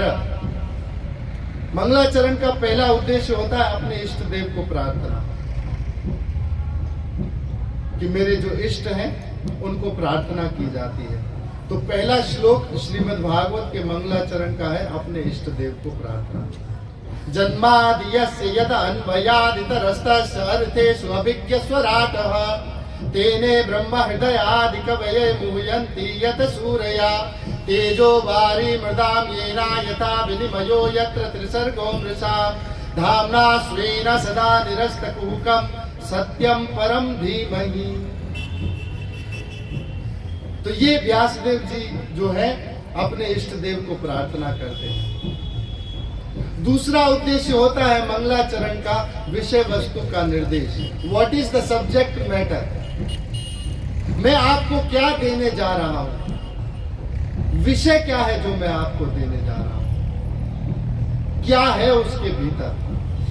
तो ये दूसरा श्लोक श्रीमद् भागवत का जो मंगलाचरण का है, धर्म प्रोजिता कैतवो अत्र निर्मत्सरा नाम सदाम वेद्यम वास्तवम वस्तु अत्र शिवदम तापत्रयो नमूलनम। श्रीमद् भागवत पुराण महामुनि कृते किंबा पैरईश्वरा साध्यौ हृदय अवरुध्यते कृतिभिः शुश्रूषुभिः तत्क्षणा। ये है दूसरा मंगलाचरण का उद्देश्य, विषय वस्तु का निर्देश। क्या है विषय वस्तु? कैतव, सारे कैतव धर्म, कैतव का अर्थ जिसमें कपट हो, वो सब धर्म इस भागवत से निकाल कर बाहर रखते हैं। और विषय वस्तु क्या है? तापत्रय उन्मूलनम, शिवदम है, सभी के लिए कल्याणकारी है। और किसको प्रणाम करते हैं? भागवत, श्रीमद् भागवत महामुनि कृते। तो व्यासदेव जी भागवत लिख रहे हैं, अपने आप को तो महामुनि कहेंगे नहीं, तो नारायण भगवान को प्रणाम करते हैं। और शुश्रूषुभिः तत्क्षणात् साध्यो हृदय अवरुध्यते। कृति भी, जो कृति भी है, सुकृतवान है जो, वो इस भागवत के अधिकारी है। ऐसे लोग जब इस भागवत को सुनने का संकल्प करते हैं तो शुश्रूषुभिः तत्क्षणात् अवरोध सारे समाप्त हो जाते हैं। और तत्क्षणात् बहुत तुरंत भगवान जो है वो सारे अवरोधों को समाप्त कर कर आपके मार्गों को सुगम कर देते हैं। और तीसरा जो है मंगलाचरण का उद्देश्य है आशीर्वाद। तो आशीर्वाद रूप में हमको प्राप्त होता है निगम कल्पत्रौ कलितं फलं सुखमुखादमृतं द्रव्य संयुतं पिबत भागवतं रसमालयं मुहुरो रसिका भुवि भावुका। निगम, निगम कहते हैं वेद को। निगम का अर्थ होता है वेद। निगम कल्पत्रौ गलितं फलम, निगम रूपी कल्प वृक्ष रूपी इस वृक्ष जो है, इसका जो पका हुआ फल है वो है श्रीमद् भागवतम। और ये भागवत भी जब सुख रूपी सुखदेव गोस्वामी के मुख से निकली है तो ये अमृत हो गई है अपने आप। और कैसी है ये भागवत? पिबत भागवतम रसमालयम। अरे पृथ्वीवासियों, इस भागवत के रस को सदा पीते रहो। ये आशीर्वाद रूप में कह रहे हैं, पीते रहो। पिबत भागवतम रसमालयम मुहुरो रसिका भुवि भावुका। अरे रसिक जन जिसको सदा सुनते रहते हैं और भावुक जन जो सदा सुनते रहते हैं इस भागवत को, वो सुनते रहिए, इस भागवत को सुनते रहिए। ये आशीर्वाद रूप में दिया है। तो मंगलाचरण त्रिविध प्रकार, 3 प्रकार मंगलाचरण के होते हैं। विषय वस्तु का निर्देश, अपने इष्ट देव को प्रार्थना और आशीर्वाद। तो पहला श्लोक है जन्मादि यस्य यदा अन्वया जन्म आदि यस्य। ये वेदांत सूत्र है। जन्म और मृत्यु, ये वेदांत सूत्र है। यथा अन्वयात, अन्वयात का अर्थ बहुत लंबा है और इसको करने में बहुत समय भी लगता है। अन्वयात का अर्थ अविरक्त भाव से, अर्थात जैसे मिट्टी में घड़ा तो मौजूद है परंतु मिट्टी स्वयं घड़ा नहीं है, इसी तरह से भगवान इस संसार में है, इसी संसार में भगवान है परंतु ये संसार भगवान नहीं है। तो अन्वयात भाव से इतरस्तश्च अर्थेषु, जो सभी अर्थों को जानते हैं, अभिज्ञ, किसी से भी अनभिज्ञ नहीं है, स्वराट, जो विशाल है, बहुत विशाल है, वो भगवान है। और वो कैसे हैं भगवान और उनका ज्ञान कैसा है? तेने ब्रह्मा हृदय आदि कवे मुह्यंति यत सूर्या, जो ज्ञान आपका है ये स्वराट होने का अभिज्ञ ज्ञान है, ये आपने सर्वप्रथम ब्रह्मा जी के हृदय में दिया। और ये ज्ञान कैसा है? मुह्यंति यत सूर्या, बड़े बड़े सूर्यों को ये मोहित कर देता है। तेजो वारी मृदाम ये ना, ये सृष्टि का निरूपण है, जल, अग्नि और मिट्टी। तेजो वारी मृदाम, ये सृष्टि का निरूपण है पूरा का पूरा। यथा विनिमयो यत्र त्रिसर्गो मृषाम, ऐसा समझ लेना कि ये तीनों त्रिसर्ग जो है, तीनों गुणों से जो सृष्टि बनी हुई है, यही भगवान है, यही समझ लेना मृषा। ये गलत है, मृषा, जबकि ये मृषा है, ये ऐसा नहीं है। साथियों, फिर आगे क्या आता है इसमें? इस ज्ञान को आपने ब्रह्मा के हृदय में दिया और ये मृषा है, जो लोग समझते हैं कि तीनों आपके जो हैं ये सब मृषा है। इस तरह से जन्माद्यस्य यदन्वयाद इतरस्तश्च अर्थेषु विज्ञात तेने ब्रह्मा हृदय आदि कवे मुह्यन्ति सूर्या तेजोवारि मृदाम येन मिथ्यमेव यत्र सर्गो मिषाम धाम्ना स्वेन सदा निरस्तकुहकं सत्यं परं धीमहि। वो सदा अपने धाम में निवास करते हैं और वो उनको मैं सत्यम परम धीमहि, मेरी बुद्धि उनका वर्ण करे। ये धीमहि अपने आप में गायत्री मंत्र है। प्रभुपाद जी ने इस गायत्री मंत्र को जाना तो प्रभुपाद जी ने जो है पहली बार जो अपनी शिष्याओं को भी गायत्री मंत्र दिया। इस रहस्य को जाना श्रील प्रभुपाद जी ने कि इस भागवत में गायत्री मंत्र भी है, धीमहि गायत्री मंत्र है, वो दिया सबको। फिर धर्म प्रोहित जित कैतवो अत्र निर्मत्सरा नाम सताम, इस श्रीमद् भागवत से जो ये कैसा है धर्म, धर्म प्रोहित जिता, ये धर्म कैसा है? कैतव, इसमें से हमने सारे के सारे कैतव धर्मों को निकाल कर बाहर रख दिया है। कैतव धर्म कैसा होता है? एक होता है स्वर्ग प्राप्ति का धर्म होता है, एक धर्म होता है जो संसार के बहुत सारे विषयों को वेदों से डराकर मनुष्य मात्र को एक कर्मकांड के रूप में ले जाया जाए, वो सब तरह के धर्मों को भी निकाल कर बाहर रख दिया है इसमें से।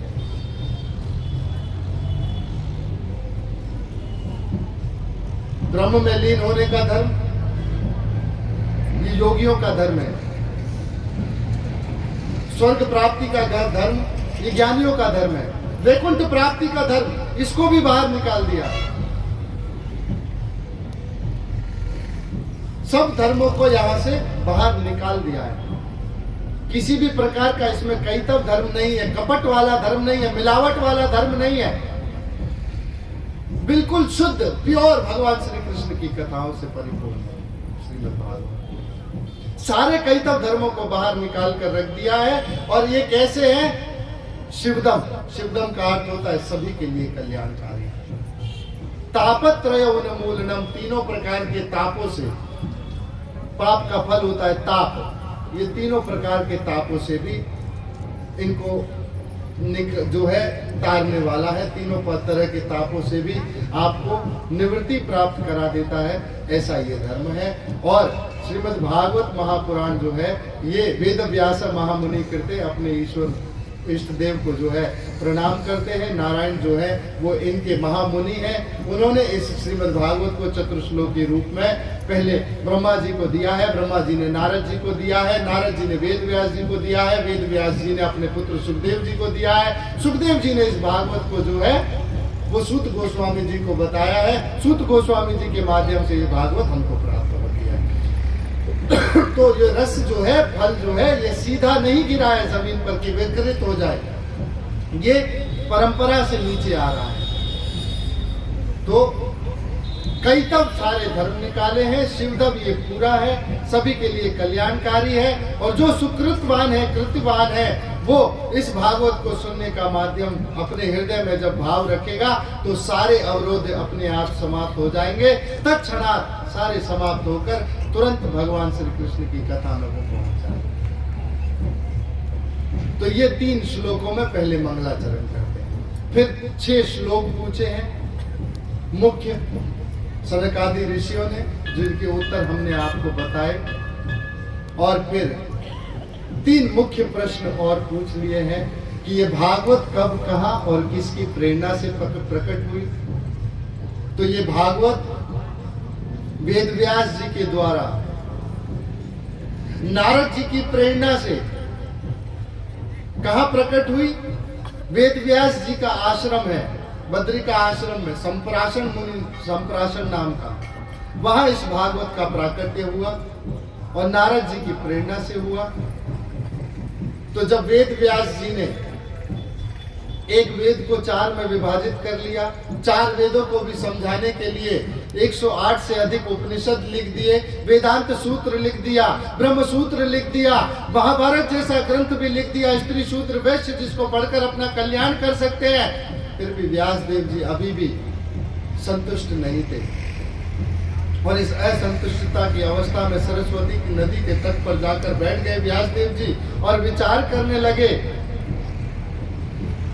अपने हृदय आकाश में कि मैंने इतना वेदों का विस्तार किया है, परंतु इन सब का विस्तार करने के बाद भी मैं स्वयं संतुष्ट नहीं हूं। और मैं स्वयं संतुष्ट इसको रचने वाला नहीं हूं, तो इसको पढ़ने वाला कहां से संतुष्ट होगा।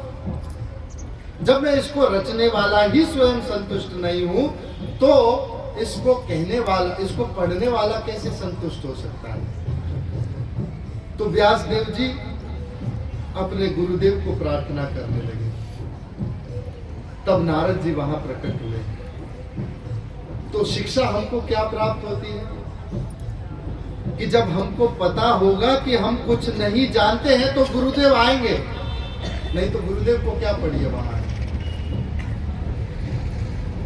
तो नारद जी वहां पर आए और नारद जी को प्रणाम किया। वेद व्यास जी ने आसन दिया, बिठाया और कहा कि आप मुझे बताइए, मैंने बहुत से वेदों का विस्तार किया है, अच्छे से ब्रह्म सूत्र, वेदांत सूत्र, महाभारत जैसे विशाल ग्रंथ लिख दिए हैं। नारद जी कहते हैं आपने बहुत अच्छा विस्तार किया है व्यासदेव जी, परंतु मैं आपको सिर्फ ये कहना चाहता हूँ, आपने जितना भी वेदों का विस्तार किया है, जितने भी उपनिषदों की व्याख्या की है, इन सब में आपने जो है वो सिर्फ अलग अलग धर्मों का वर्णन किया है। स्वर्ग प्राप्ति को आपने स्वर्ग का ही सबसे ज्यादा जो है वो प्रलोभन दिया। प्रभुपाद जी ने एक बार स्वर्ग का वर्णन लिखा तो विदेशी भक्तों ने स्वर्ग का पूरा वर्णन करा कि स्वर्ग कैसा है, इसको देख रहे थे और देखकर वाह स्वर्ग में ऐसा भी है, स्वर्ग में ऐसा भी है। प्रभुपाद जी ने पूरा वर्णन लेकर फाड़ कर साइड में रख दिया कि स्वर्ग जाने की कोई आवश्यकता नहीं। और हम भी देखिए, आप मुझे बताइए, आप चिट्ठी में कोई वरिष्ठ कभी शरीर छोड़ देते हैं तो हम क्या लिखते हैं उस चिट्ठी में, बताइए आप क्या लिखते हैं? बड़े दुख के साथ कहा लिख रहे हैं हम कि स्वर्गवास हो गया। अरे अच्छी बात होती तो सुख से लिखो ना, दुख तो नहीं लिखा जाता। इसका मतलब स्वर्ग जाना अच्छी बात नहीं है। तेतम भुक्ता स्वर्ग लोके पुण्य मृत्यु लेके विसंति, ये आपके पुण्य क्षीण हो जाएंगे, पुण्य आप वापस इसी मृत्यु लोक में आ जाओगे। पुण्य किए स्वर्ग मिलेगा, तो पुण्य खत्म हुए स्वर्ग वापस मृत्यु लोक में आ गए। तो स्वर्ग जाना अच्छी बात नहीं है। तो प्रभुपाद जी ने साइड में रख दिया फाड़ कर, स्वर्ग जाना अच्छी बात नहीं है। तो आपने सबसे ज्यादा वेद व्यास जी स्वर्ग का ही प्रलोभन दिया है, और इसमें भगवान श्री कृष्ण की गुण रूप नाम लीला का वर्णन तो आपने ना के बराबर करा है, ढूंढने से भी नहीं मिलता है। एक बार एक व्यक्ति होटल में खाने के लिए गए और कहा आपके पास यहाँ पर सबसे प्रसिद्ध कौन सी सब्जी है? तो कहा हमारे पास अंगूर और पेठे की सब्जी है, ये हमारी प्रसिद्ध सब्जी है, होटल की विशेषता है। तो कहा ठीक है, मात्रा कैसी होगी? कहा दोनों आधा आधा मिलेगा। तो ठीक है, ले आओ। अब ये लाए, अब पोढ़ा कितना बड़ा होता है पेठा, वो आधा और अंगूर आधा। और ये कहा ये क्या है? कहा सर आधा आधा है, तो देख लीजिए। तो ऐसे ही व्यास जी से कहते हैं कि आपके इस पूरे शास्त्र में अंगूर भगवान श्री कृष्ण के गुण रूप नाम लीला है, वो तो आपने नाम मात्र का डाल दिया और पीठे का स्वर्ग का पूरा वर्णन कर दिया।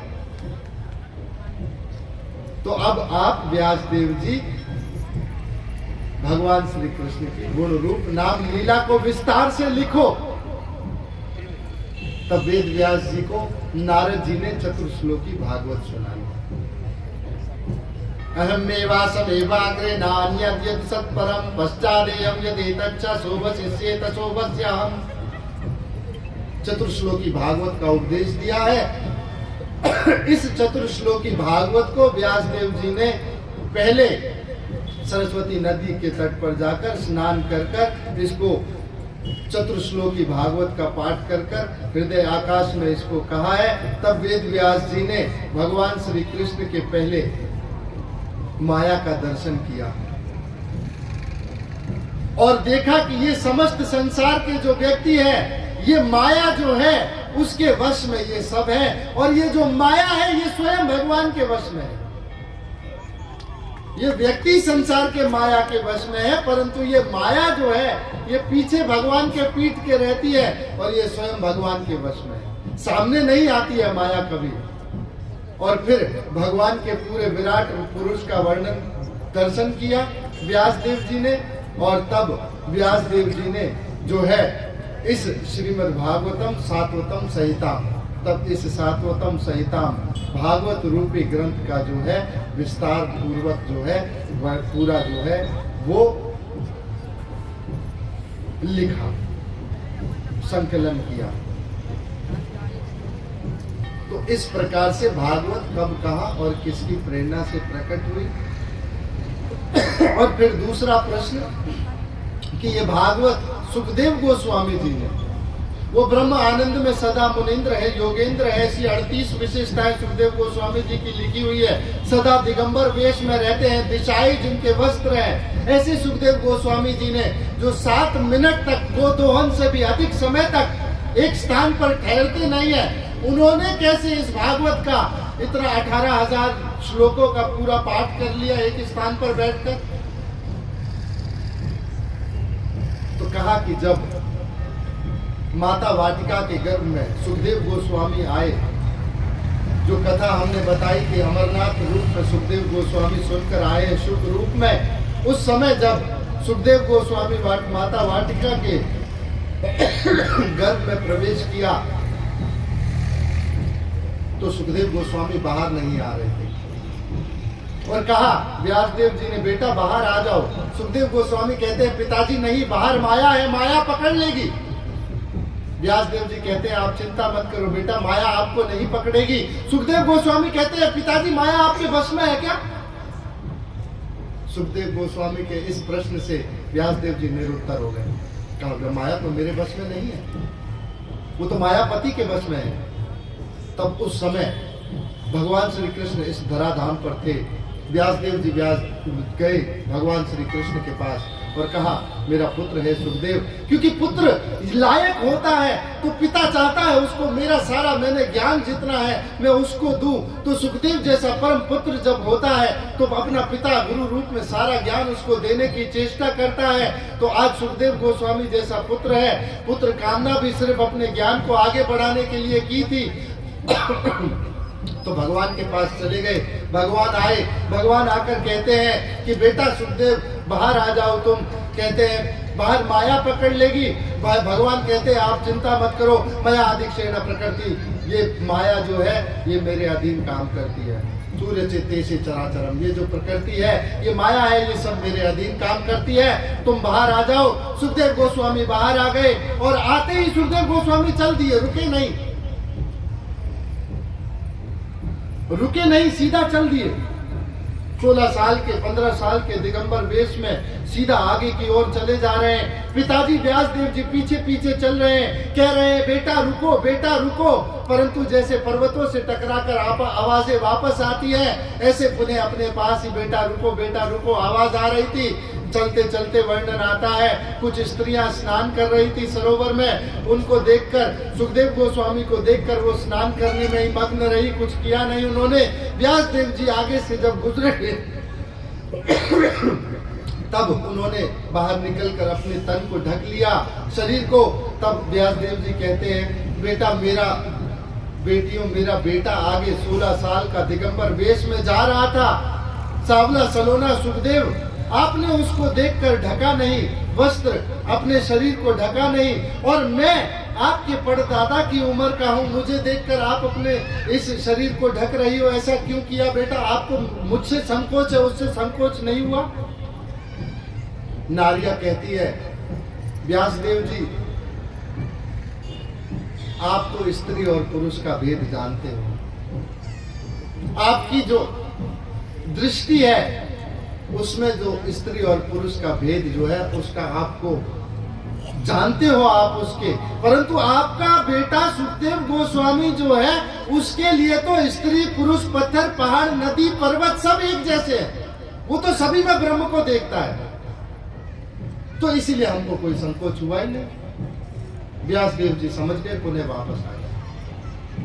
अब कहा बेटा तो चाहिए, तो अपने कुछ स्निग्ध शिष्यों को कुछ श्लोक भागवत के बताकर भेज दिया और कहा कि आप जाइए, जहां सुखदेव गोस्वामी ब्रह्म आनंद में दिखे वहां जाकर इन श्लोकों का पाठ कर दीजिएगा।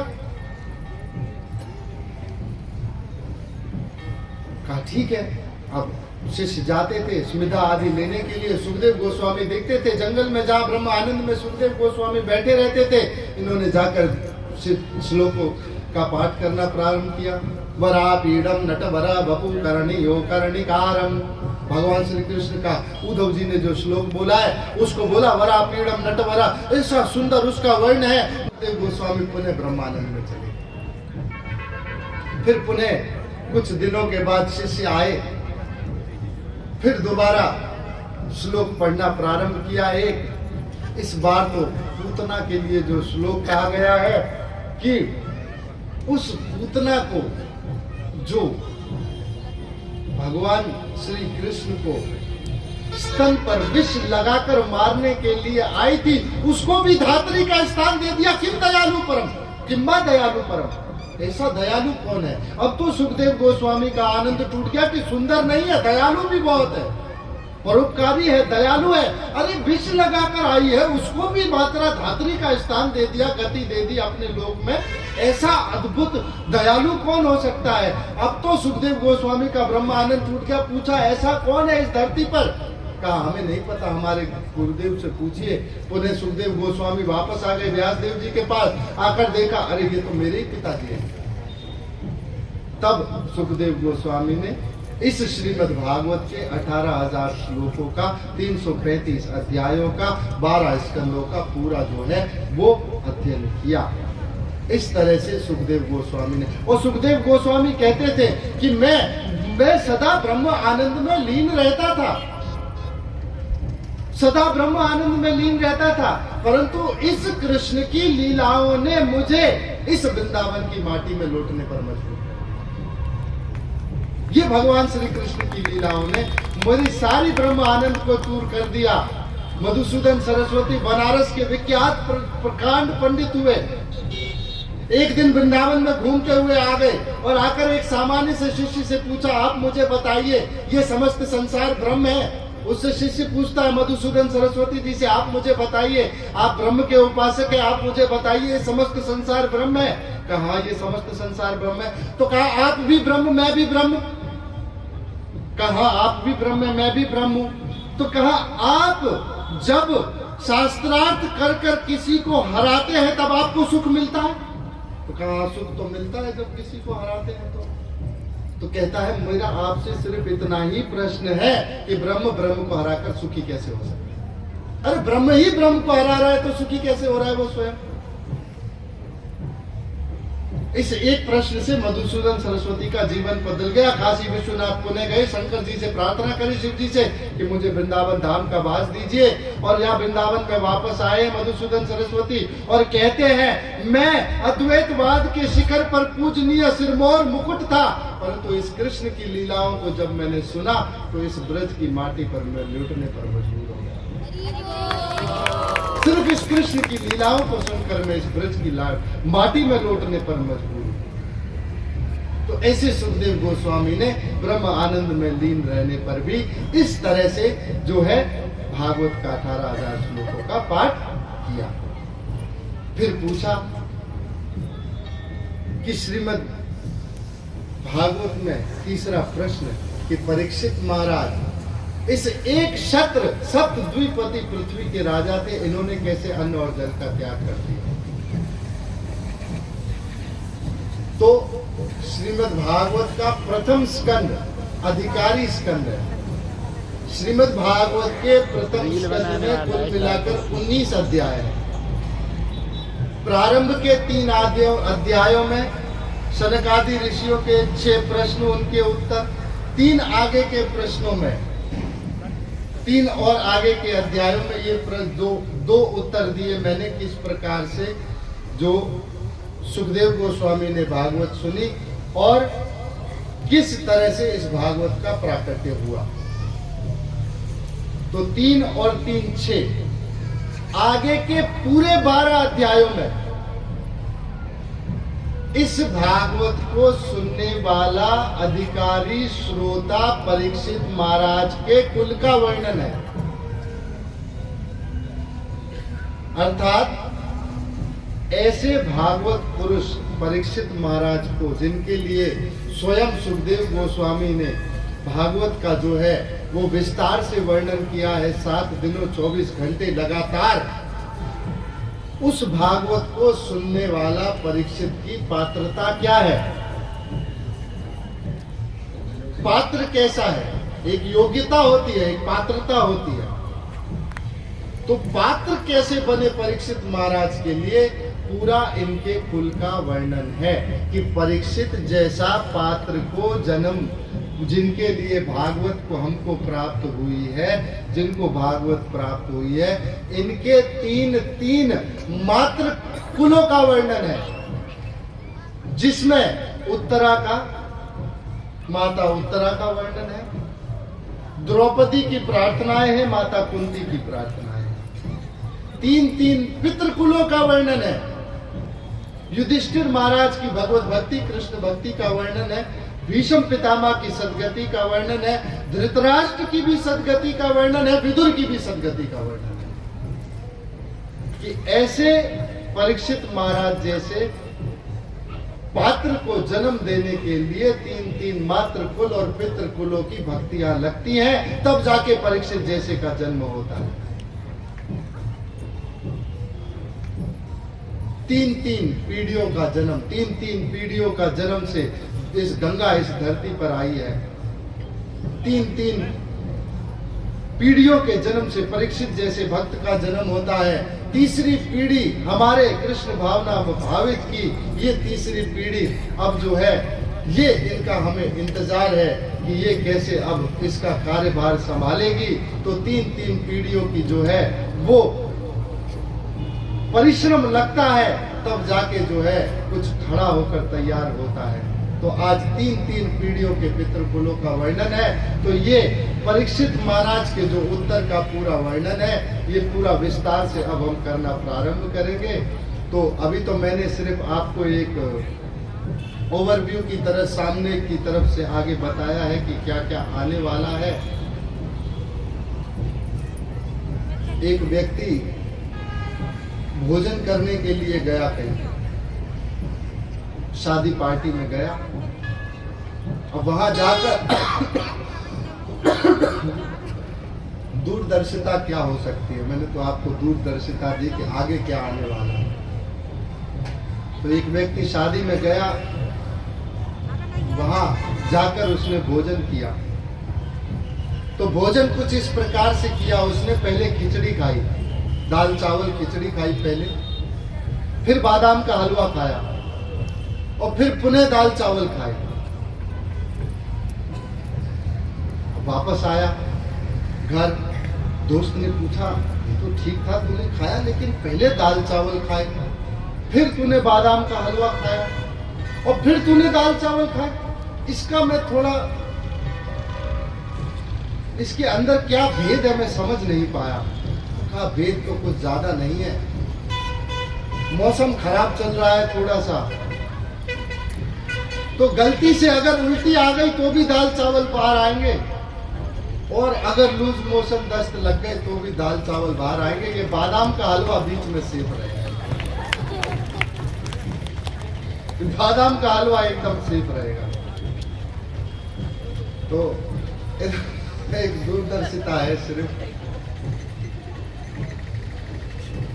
तो परीक्षित महाराज के तीन मात्र कुलों का वर्णन है कि परीक्षित जैसा जब पात्र तैयार होता है तो कैसे इसमें भगवत भक्ति लगती है। तो ये तो बहुत विस्तार से इसका पूरा वर्णन है, इसको आज ही करें प्रभु जी? अभी तो नहीं हो पाएगा, 6 बज जाएंगे पूरे, 1-1.25 घंटा कम से कम लगेगा परीक्षित के कुल 12 अध्याय। तो परीक्षित महाराज के 3 मात्र उत्तरा की प्रार्थनाओं का वर्णन है, द्रौपदी की प्रार्थनाओं का वर्णन है और माता कुंती की प्रार्थनाओं का वर्णन है। फिर उत्तरा के रूप गर्भ से परीक्षित महाराज का जन्म होता है, फिर परीक्षित महाराज के जन्म पर किस तरह से भविष्यवाणियां होंगी और भविष्यवाणियों में परीक्षित क्या क्या करेंगे उसका पूरा वर्णन है।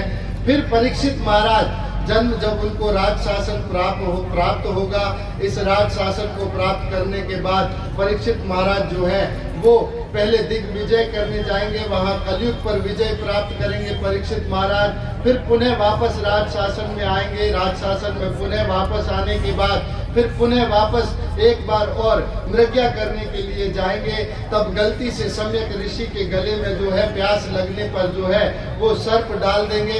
सम्यक ऋषि के बेटे श्रृंगी द्वारा फिर श्राप प्राप्त होगा, 7 दिनों में तक्षक के काटने से मृत्यु होगी। इस तरह से पूरा वर्णन है और फिर पुनः वापस आएंगे। तो परीक्षित महाराज अपने राज्य में श्राप प्राप्त कर सम्यक ऋषि के कुछ शिष्य आकर बताएंगे कि आपको श्राप प्राप्त हुआ है।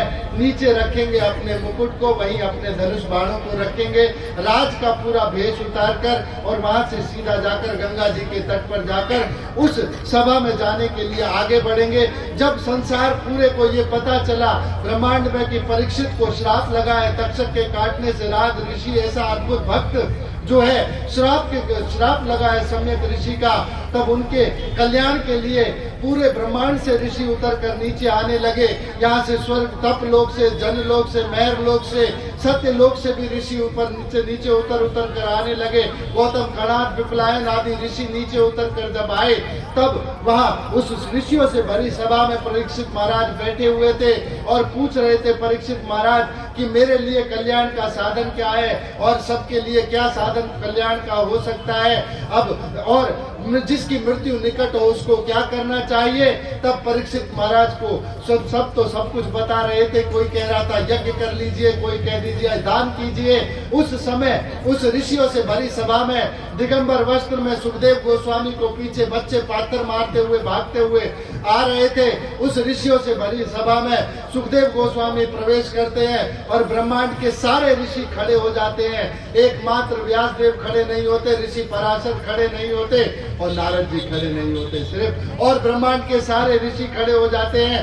व्यासदेव जी पिता हैं इसलिए खड़े नहीं होते हैं, नारद जी पिता के गुरु हैं इसलिए खड़े नहीं होते हैं, और व्यासदेव जी के पिता पराशर मुनि हैं इसलिए खड़े नहीं होते हैं। बाकी ब्रह्मांड के सारे ऋषि खड़े हो जाते हैं और सुखदेव गोस्वामी को सब लोग सर्वसम्मति से व्यास आसन पर बिठाते हैं कि आप उपदेश दीजिए। क्यों बिठाया? क्योंकि ब्राह्मण अपनी उम्र से बड़ा हो ये जरूरी नहीं है, वो तत्व का ज्ञान उसके भीतर कितना अधिक है, इससे ब्राह्मण महान होता है। उम्र से ब्राह्मण बड़ा नहीं होता है, तत्व का ज्ञान उसके भीतर कितना है, इससे जो है ब्राह्मण महान होता है। तो अब श्रीमद् भागवत के अंतर्गत फिर आगे श्रीमद् भागवत में पहले स्कंद में ये सारी कथाएं आप सुनेंगे, फिर दूसरा स्कंद श्रीमद् भागवत का प्रारंभ होगा। 10 अध्यायों का छोटा स्कंद है ये। 2 अध्यायों में ध्यान का वर्णन है, 2 अध्यायों में हृदय की शुद्धि का वर्णन है, 3 अध्यायों में आगे उत्पत्ति का वर्णन है और 3 अध्यायों में आगे उपपत्ति के द्वारा भगवान को किस प्रकार से जाना जा सकता है, इस प्रकार 10 अध्याय का वर्णन है। फिर तीसरा स्कंद श्रीमद् भागवत का प्रारंभ होगा। यहाँ से श्रीमद् भागवत के विषय प्रारंभ होंगे। सर्ग विसर्ग स्थानम पोषण मुक्ति मनवंतर ईशानु कथा निरोध मुक्ति और आश्रय जैसे विषय प्रारंभ होंगे। सर्ग प्रारंभ होगा, फिर उसमें क्या वर्णन है पूरा, और उद्धव जी का और विदुर जी का मिलन है पहले, फिर पूरा सृष्टि का वर्णन है। तीसरा और चौथा स्कंद पूरा विदुर मैत्रेय संवाद चलेगा। 5वां स्कंद में पूरा स्थान का वर्णन है कि ये समस्त संसार भूगोल खगोल क्या है, तारा मंडल क्या है, सूर्य की गतियां क्या है, इन सब का पूरा वर्णन है और नदियों की क्या स्थितियां हैं, इनका वर्णन है। 6ठे स्कंद में पोषण का वर्णन है, जिसमें अजामिल की कथा आप सबने बहुत बार सुनी है, उसका वर्णन है और बहुत विस्तार से है कि भगवान पोषण कैसे करते हैं। तो भगवान नाम के द्वारा अजामिल का पोषण करते हैं, रूप के द्वारा दक्ष जो दोबारा जन्म लेंगे उनका पोषण कैसे होता है, प्रचेताओं के पुत्र में जो दक्ष का जन्म होगा उनका वर्णन है।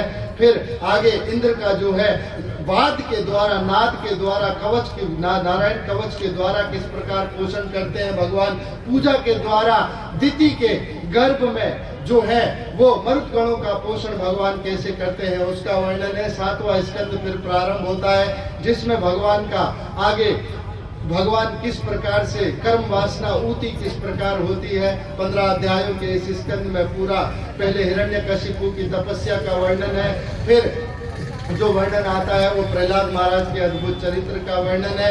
फिर आगे युधिष्ठिर महाराज की जो है वर्णाश्रम धर्म की पूरी शिक्षाएं हैं जो नारद जी देते हैं युधिष्ठिर महाराज को। राजसूय यज्ञ में शिशुपाल की आत्मा को भगवान जब समाप्त कर चरणों में जाती है तब। फिर 8वां स्कंद प्रारंभ होता है, इसका सधर्म भी नाम है और मनवंतर भी नाम है, जिसमें फिर समुद्र मंथन का पूरा वर्णन है इस तरह से विस्तार से। और भगवान के एक अवतार वामन का वर्णन है इसमें, और भी 4 अवतार समुद्र मंथन के अंतर्गत भगवान ने लिए उनका वर्णन है।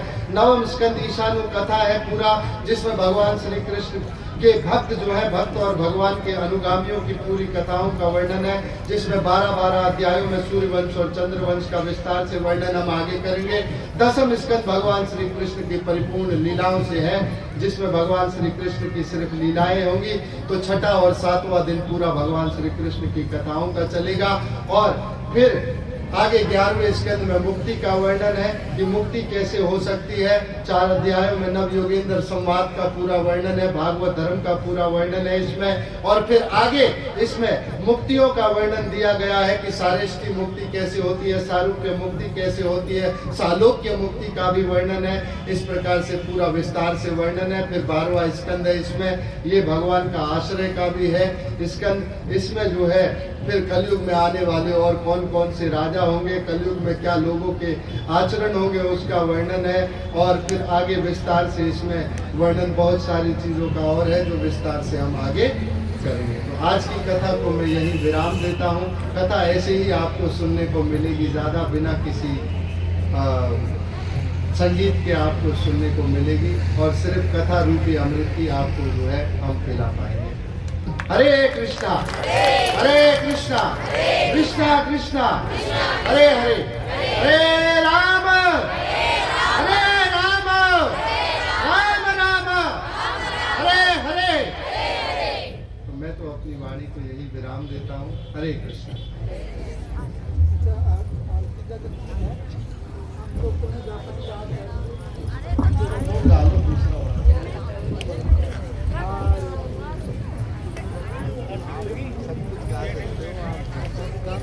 हरे कृष्णा। आप लोग बैठिए बैठिए बैठिए बैठिए बैठिए। अभी आरती होगी, सब लोग बैठिए। आरती होगी, आरती के बाद में 5 मिनट भजन होगा, उसके बाद प्रसाद होगा, फिर आपका जाने का होगा।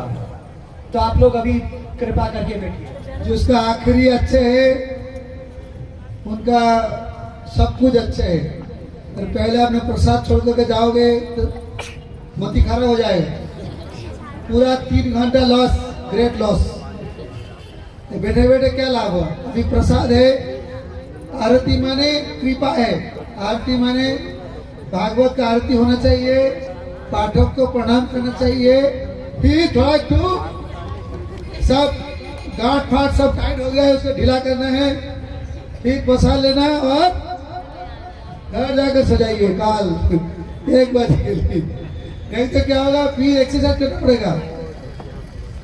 ओके, तो प्रभु जी का आरती मैं ही गाऊंगा और तो गा नहीं रहे, फोन में निकाल लीजिए। आरती अति पावन पुराण की लिखी। आप आइए, काम कीजिए। माता जी, आपका गुरु में आरती अति पावन पुराण की, इसको सब लोग को शेयर कर दीजिए।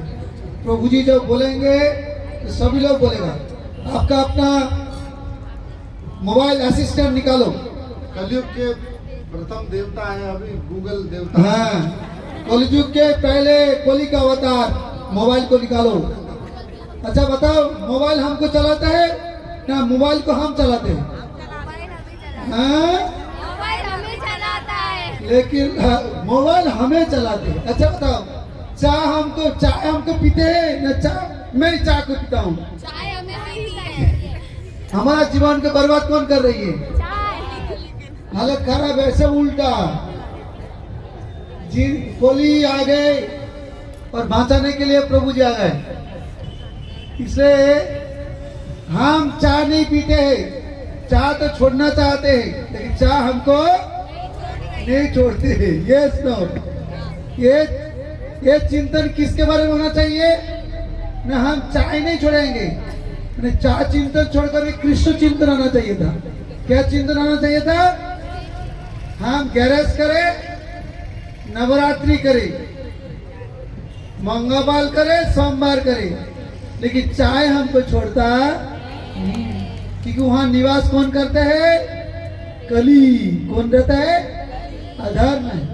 अधर्म में कोई सुख नहीं है, खाली ढुसुम ढुसुम घर में सब गुस्से में रहते हैं, तनाव में, असंतोष है, कोई खुश नहीं है। क्योंकि वहां का निवास कौन करता है? बोलिए, मुख खोलिए ना। कली महाराज। कौन? कोली महाराज। परीक्षित महाराज भागवत सुने तो कोली भागे।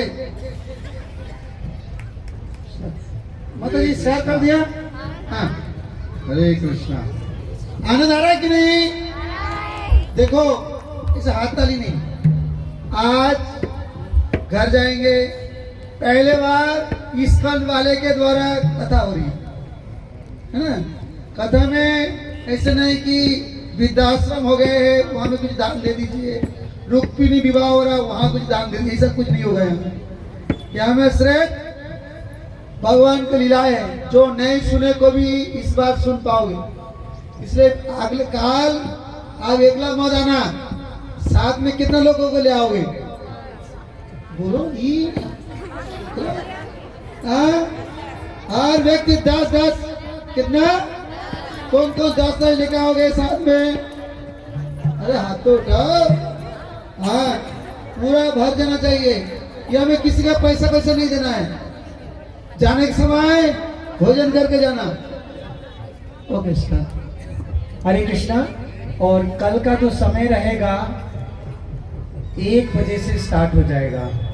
आज पहला दिन था, कुछ असुविधा के कारण कुछ डिले हुआ है, तो आप लोग समय पे उपस्थित होंगे? सभी लोग होंगे?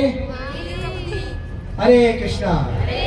अच्छा, कैसा आपको लग रहा है भागवतम कथा? आपके हृदय से बोलिए। एक बार और बोलिए, अच्छा लग रहा है नहीं लग रहा है आपको? रसमलाई, गुलाब जाम, रसमलाई। तो आप बोलते निगम कल्पतरु गलितम फलम सुख मुखादम अमृतम। अमृत है, सुख। प्रभु जी ने बोला था ना, निगम कल्पतरु, माने भगवान श्री कृष्ण के जितना कृष्ण रसराज है, सारा रस एक भागवत में डले हुए हैं। जो पान करेगा वो अमर हो जाएगा। क्या हो जाएगा? अमर। और मरेगा नहीं, सीधा भगवान के पास। तो आपने लड्डू जो टेस्ट है आसपास में क्या बोलोगे? खट्टे है, मीठा है? सबको बोलना वो दुकान में चले, अच्छा मीठा रसमलाई मिल रही है। 1 बजे, कितने बजे क्या मिलेगा? भागवत रस। भागवत महाराज की। तेज तेवर है आपके, गरम मिजाज है आपका, आप अपना नाम बदल कर चाय क्यों नहीं रखते?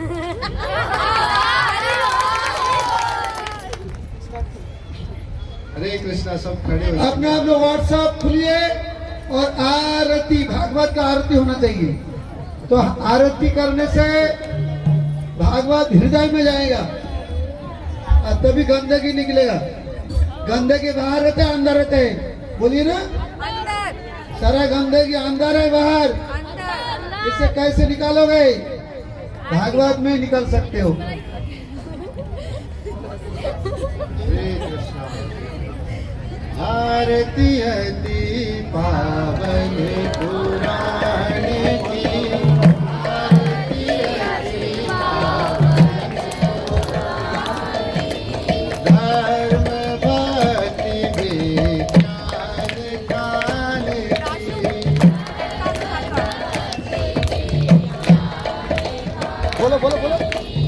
आरती है पावन पुराण की,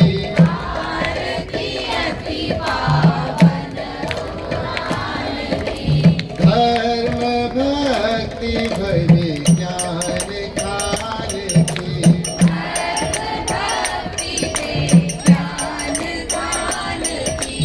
महापुराण भागवत निर्मल,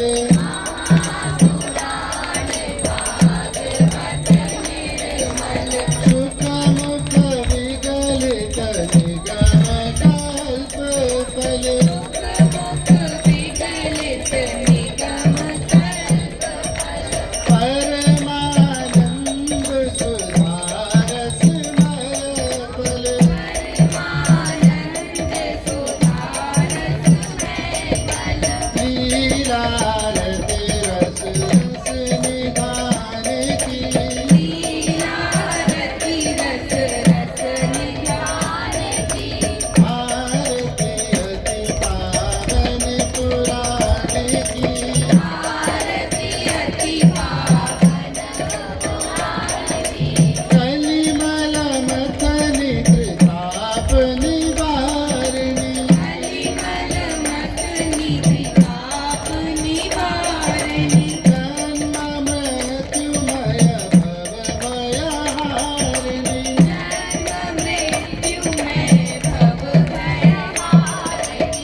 हाथ उठाइए।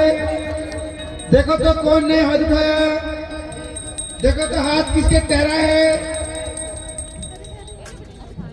हाथ उठाने माने क्या पता है? भगवान के चरण के स्पर्श करना है, भागवत के स्पर्श। भगवान उसको हाथ पकड़ करके ले जाएंगे, बोला आगे बढ़ते रहना हमारा साथ। रेडी? मेरा जैसा थोड़ा पैर ऐसा करके, हरे कृष्णा कृष्णा कृष्णा हरे हरे, हरे राम राम राम हरे हरे। मुख तो खोलिए, कृष्णा कृष्णा हरे हरे।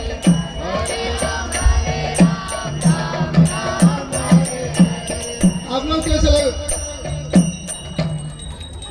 क्या होगा? कुछ नहीं होने वाली है। भगवान ने बोला हम घर दी, मकान दिया, अच्छे पत्नी दी, दो बच्चे दी, नौकरी दिया, फिर ऐसा दिमाग ठीक है? खराब हो गए? फिर हाथ उठाइए भगवान के लिए, थोड़ा पैर ऐसा करो, ऐसा हिलाओ, तभी तो पाप जाएगा। हरे कृष्णा कृष्णा कृष्णा हरे हरे, हरे राम राम राम हरे हरे। मुख्य खोलिए,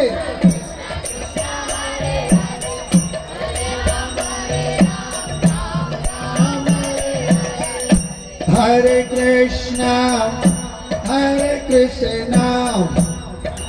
कृष्णा कृष्णा हरे हरे, हरे राम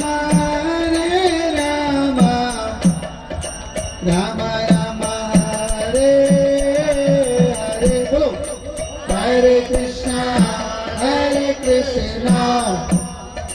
कृष्णा कृष्णा बोले जोर से, हरे राम राम राम। देखो भगवान कृष्ण नाचते हैं, यस नो?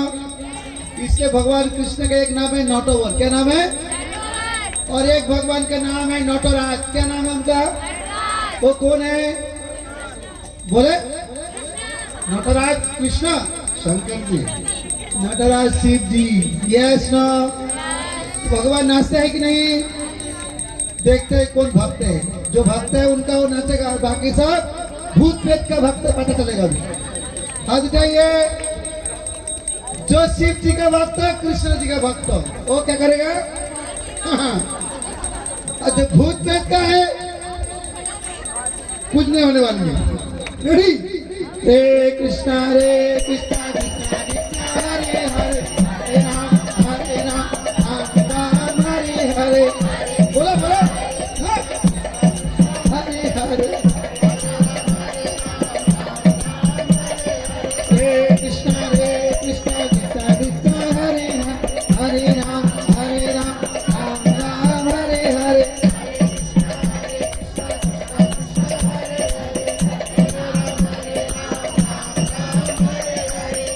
देखो ये दोनों भगवान हैं, दोनों भगवान नाचते।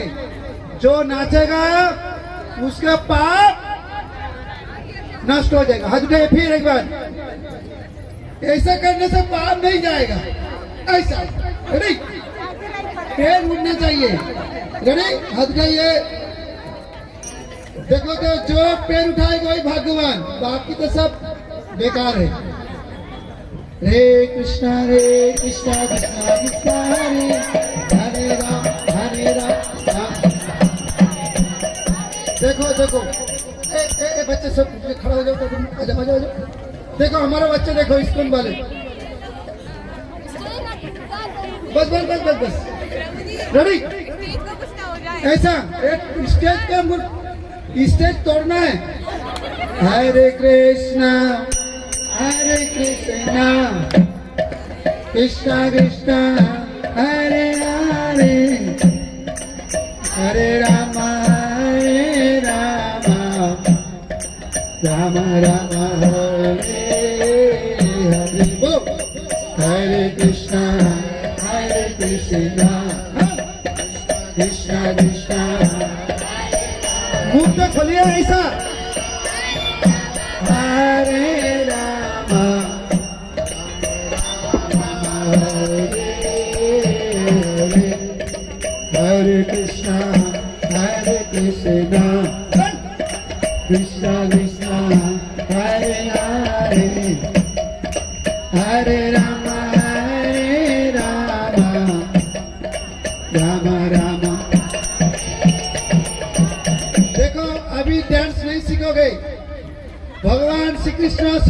गोपी गोपी से नाचे, वो सब ऋषि था। क्या था?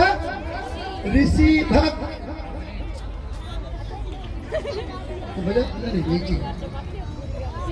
अगर आप लोग ही नहीं कुछ नहीं हो रही है तो एंट्री नहीं मिलेगा। हाथ उठाइए, आगे पीछे, रेडी।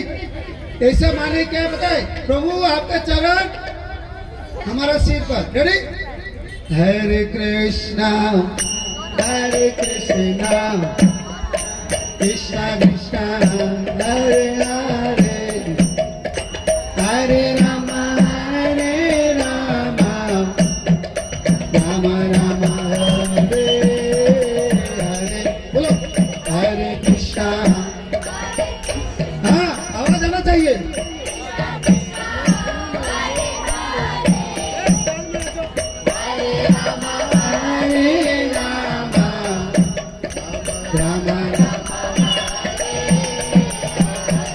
कृष्णा कृष्णा कृष्णा हरे हरे, हरे राम राम राम हरे हरे। बोलो बोलो मुख बोलो।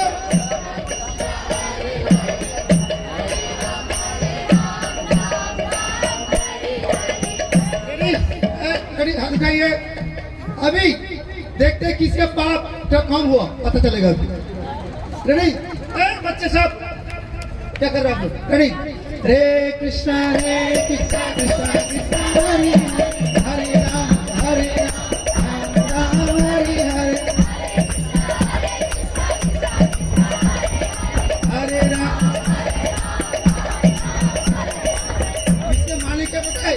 मैं कृष्ण को प्यार करता हूँ। मैं कृष्ण को किसको प्यार करता हूँ? आप लोग किसको प्यार करते हो? फालतू प्यार करते रहते हो। रेडी। हरे कृष्णा कृष्णा कृष्णा हरे हरे, हरे राम राम राम हरे हरे।